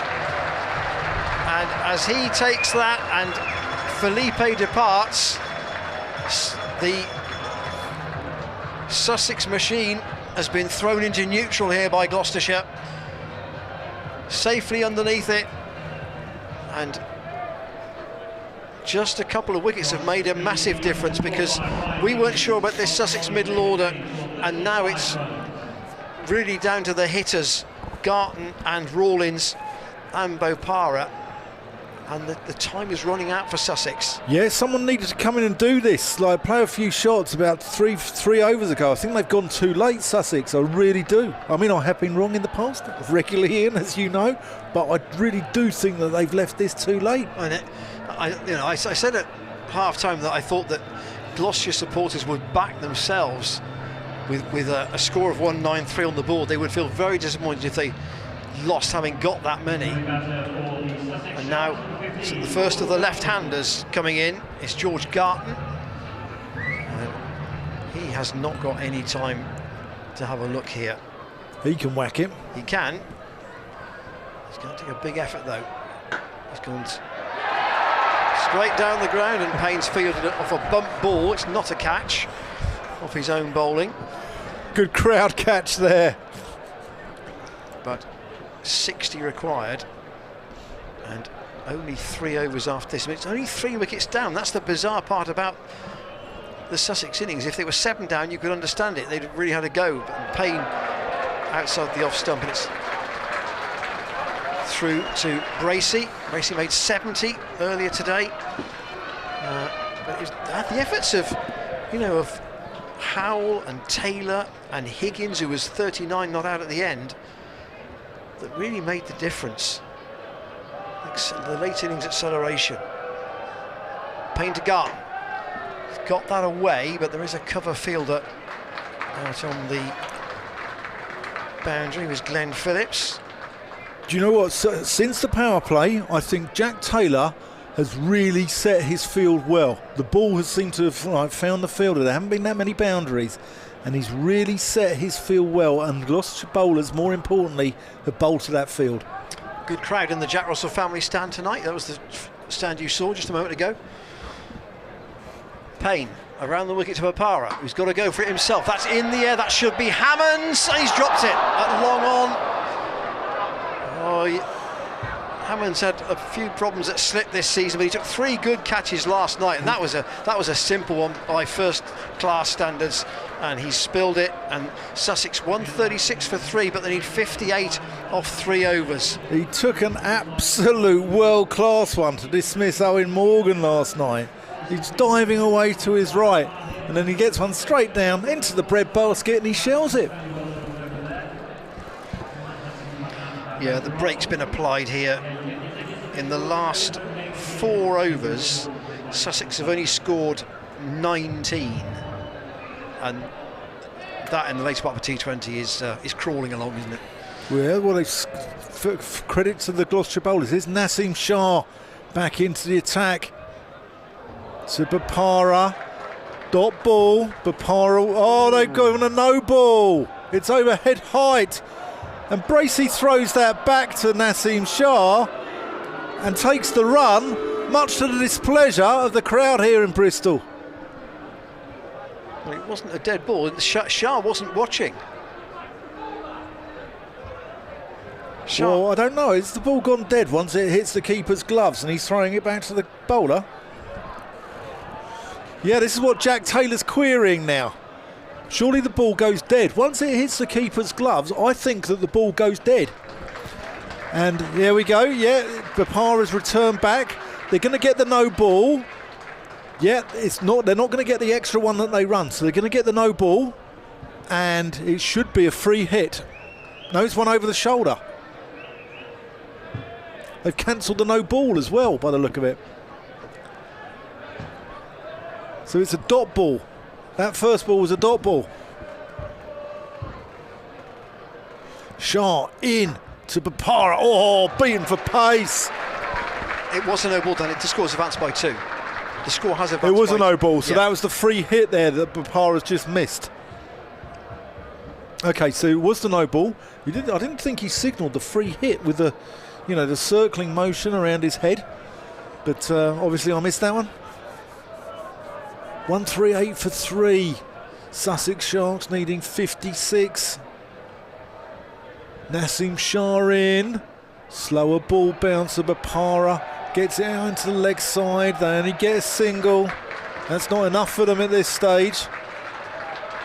Poor throw though into James Bracey on the half volley. Gloucestershire lost by 30 runs last night, and it would be quite something if they could get that net run rate effectively back straight away. Yeah. Shah to Garton. Into the crease. Slower ball. Out. Caught to extra cover. Jack Taylor, the skipper, positioning himself in exactly the right place. As we said last over, his positionings have been absolutely spot on. And there he was, putting himself out extra cover. Garton foxed by a slower ball from Naseem Shah, who holds out, and that's the end of George Garton. Sussex have crumbled a bit here, haven't they? I think we looked at their team at the start of the evening and said that the bulk of the runs maybe had to come from the top 5 in the order. We weren't sure what was going to follow after that, and they got a very good start. You got 112 for 1 off 12 overs. You just said they were very well placed, but the problem when you get 2 men so well set is that if you're behind the clock those that follow have got too much to do, and they've all perished with a clatter of wickets, a bit like Middlesex last night. Yeah, no, it's been I think the last 5 overs were hugely important in the Gloucestershire innings, as we said. Here's Shah in to Delray Rawlings. Can't get a bout on that. He's too quick for this middle order. And I think the other thing is these overs, Benny Howe in particular, and aided and abetted by Naseem Shah and Paul van Meekeren, have asphyxiated the Sussex innings, haven't they? They've just sucked the life out of it, and it just can't. It's gone nowhere. It's gone nowhere for a number of overs. I mean, you know, we were at the 11th over, it was 112 for 1. We're now in the 18th, and it's 139. Naseem Shah to Delray Rawlings. Good Yorker there. Rawlings just gets it out. Single. It's not going to be enough. The run rate now really creeping up. Well, the run rate is a nonsense, isn't it, from here? It's 25. They need 54 off 2 overs. Yeah. And yeah, I mean, every chance that Gloucestershire could get back that 30 run deficit last night on the net run rate. Yeah. Here's Shah. Oh, he's bowled him! What a delivery, Naseem Shah! Oh! Ravi Bopara playing all round that one. Takes the outside of off stump by the look of it. Fantastic delivery. Oh! And Shah's going to finish with 2 for 27 from his 4 overs. 2 for 27 on my screen anyway. And 2 overs to go. Gloucestershire are virtually home and hosed here now, I think we can say. I think so, yeah. 54 to get. It's never over till it's over, Ian. I accept that, Dan, but I don't see it from here. No, I can't see it from here. All the impetus between overs 12 and 18 completely gone. And yes, Shah, Van Meekeren and Howell, the 3 key bowlers. Here is Payne to bowl his last over, and Rawlings has a slog at that outside the off stump. And I think probably actually it's one of these rare occasions where probably both teams now pretty much know what the outcome's going to be. Yeah, I think so. And it's this going to be a much needed win for Gloucestershire, the first of the season in any competition. Payne to Rawlings, last but 1 over. Outside the off stump, Rawlings will get 1, but yeah, the boundary's dried up. In fact, it's worth looking and seeing in terms of nobody. I mean, only the top 3 batsmen have got scores in double figures. But 10 4s and 3 6s is not a lot in an innings. The cut-off is 9:24, we gather, on the overs, and that's another catch, but it's gone down. This time Higgins has just spilled a shot off the full toss from Harrison Ward. He nailed that. He absolutely nailed that. You should catch it though at this level, but it did come out the middle. Tumbling effort. And the cut-off was 9:24, so Gloucester got 4 minutes. They've got to start the last over by 9:24. Clipped in the air by Rawlings into the safe area on the leg side. They'll get 1. Come right off the bottom of the bat. But yeah, I mean, Sussex obviously playing their championship cricket in Division 2. Several of their bright young batsmen, Tom Clark, Tom Haynes, not playing in this competition. Ward faces Payne and gets it run on the bottom of the bat. They're going to try and run a bye to Bracey, and Rawlings has run out. The crowd loved that. Terrible call, really. But Bracey took off the glove, threw down the stumps, and Rawlings was a long way short. Here's the second look at this. He's fired it in. It's gone past the keeper, and Bracey with a big hit, and Rawlings is disgust.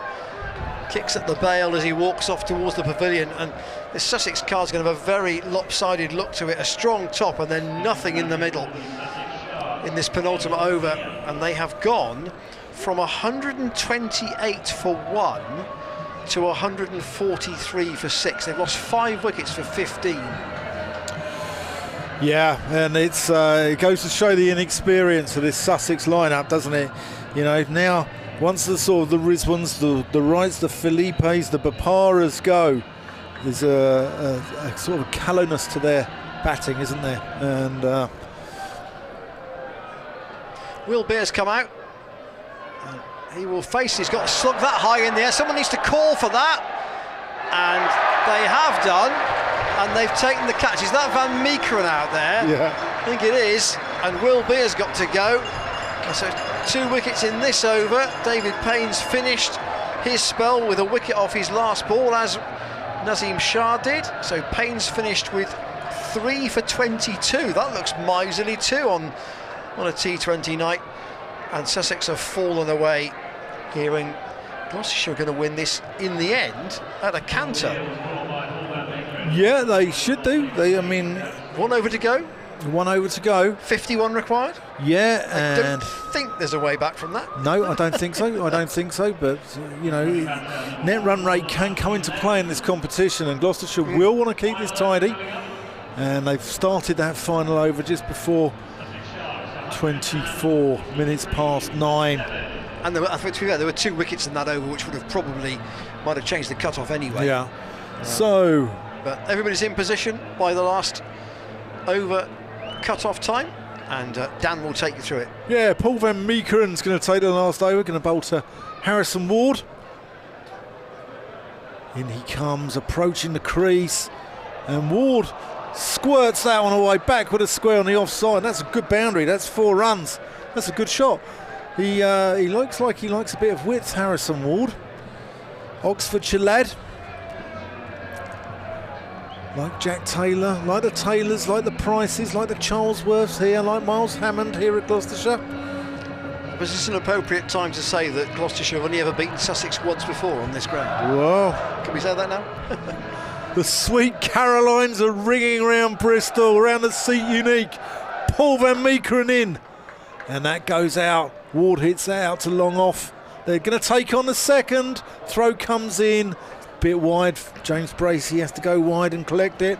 Ian Cobain put his hand up to acknowledge the fact that was not as accurate as he would have expected.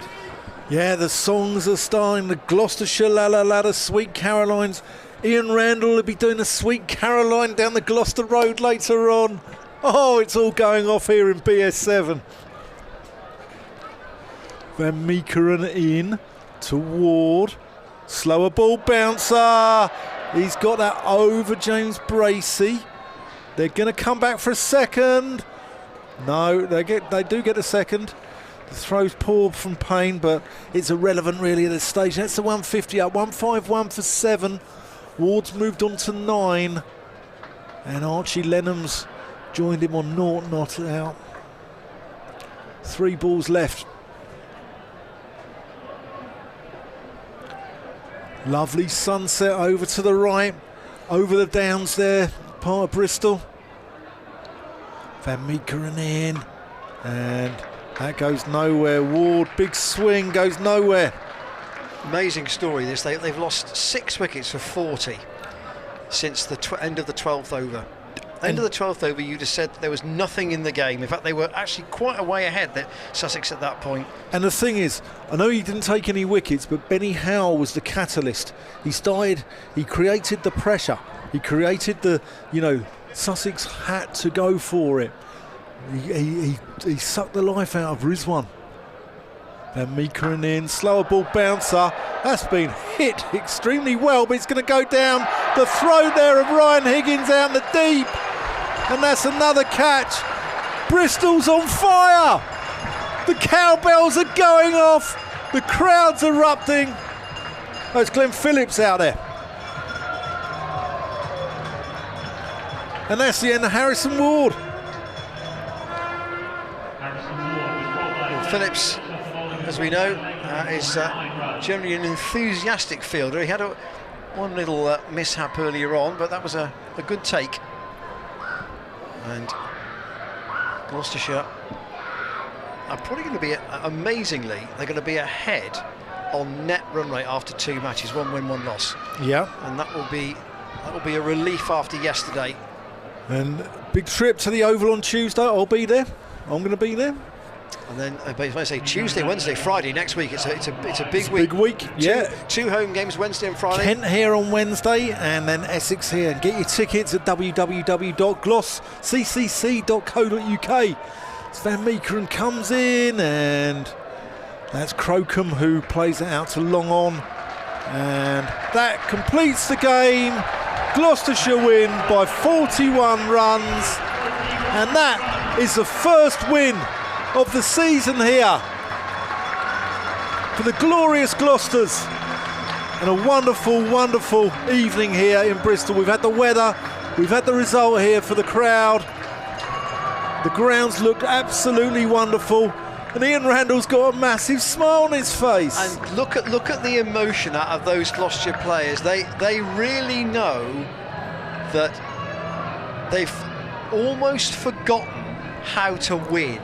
And they've remembered how to win, what it feels like, and what that might do for them in the coming weeks. Surrey away is always difficult, and they've got 2 home games to follow that. If they could get at least 2 wins out of the next 3, they would feel they're off to a reasonable start in this quite long group stage. Exactly, and can that be now the springboard for the whole season in general, for the rest of the county championship where they face a relegation battle, or for the Royal London One Day Cup as well? So that's a fantastic and a much needed win, and I think the boys deserve a good beer tonight down the Gloucester Road. They may well have a beer tonight. 193 for 7 Gloucestershire got. They were put in by Ravi Bopara. James Bracey made 70, and then Phillips 27, Taylor 21, and Higgins 39 not out at the end, provided some real acceleration. They added 63 in the last 6 overs, and that really carried the total to 193 for 7. The wicket takers were Sussex. Rawlins 1 for 27, Finn 2 for 15, bowled really well. Crocombe 1 for 42, and Bopara 1 for 21.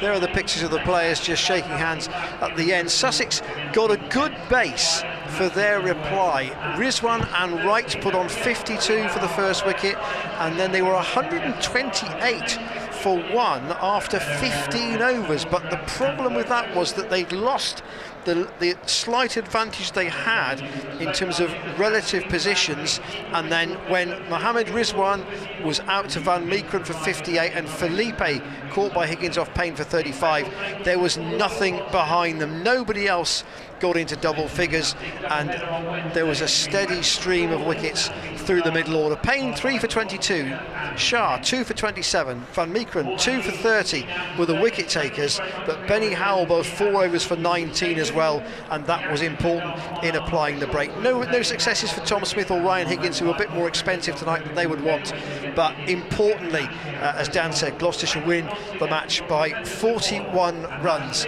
Reaction, of course, on our social media feeds and also on the club website to tonight's game. Thank you for your company. Thanks to Dan for his as well, and for James for doing all the stuff on the cameras. If you've been at the game tonight, or if you're watching at home, don't forget the ticket details are on the website for the home games next week, which are Wednesday at 6:30 against Kent, and Friday against Essex. Don't forget too that the Kent match is a double header.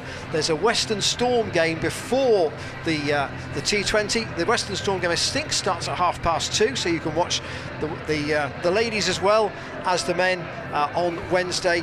Hope you can join us for the coverage of that. The stream coverage will be provided by our colleagues at Sky on Wednesday. Dan and I will be back on Friday. It's been a good start to our weekend. I hope it's been a good start to yours as well. Dan, thank you. Yeah, no, it's been fantastic. I've really enjoyed it. Bristol under lights is very special. It's a unique atmosphere down here, and the crowd have really enjoyed themselves tonight, and that has filtered through to the players tonight, and the crowd have carried the players home here, because that game was on a knife edge for a while, and it was the crowd here. It was quite raucous down here in the Jack Russell stand and the Marker Lane stands. You know, it wasn't sort of out of order or anything like that. It was just boisterous, people enjoying themselves, and the crowd have carried the Gloucestershire players through there. And I think those players deserve it, because they've been through the mill this season. There's been a long injury list, and they deserve every bit of joy tonight. So long may it continue. Ian, it's been a pleasure. Yeah, well said, Dan. Thank you. Thanks to James for his work on the cameras as ever. We'll see you next Friday, but don't forget coverage of the games at Surrey and indeed of here against Kent. You can watch on the stream here provided by Gloucestershire Cricket from a very happy BS7. Enjoy your weekend. Bye-bye.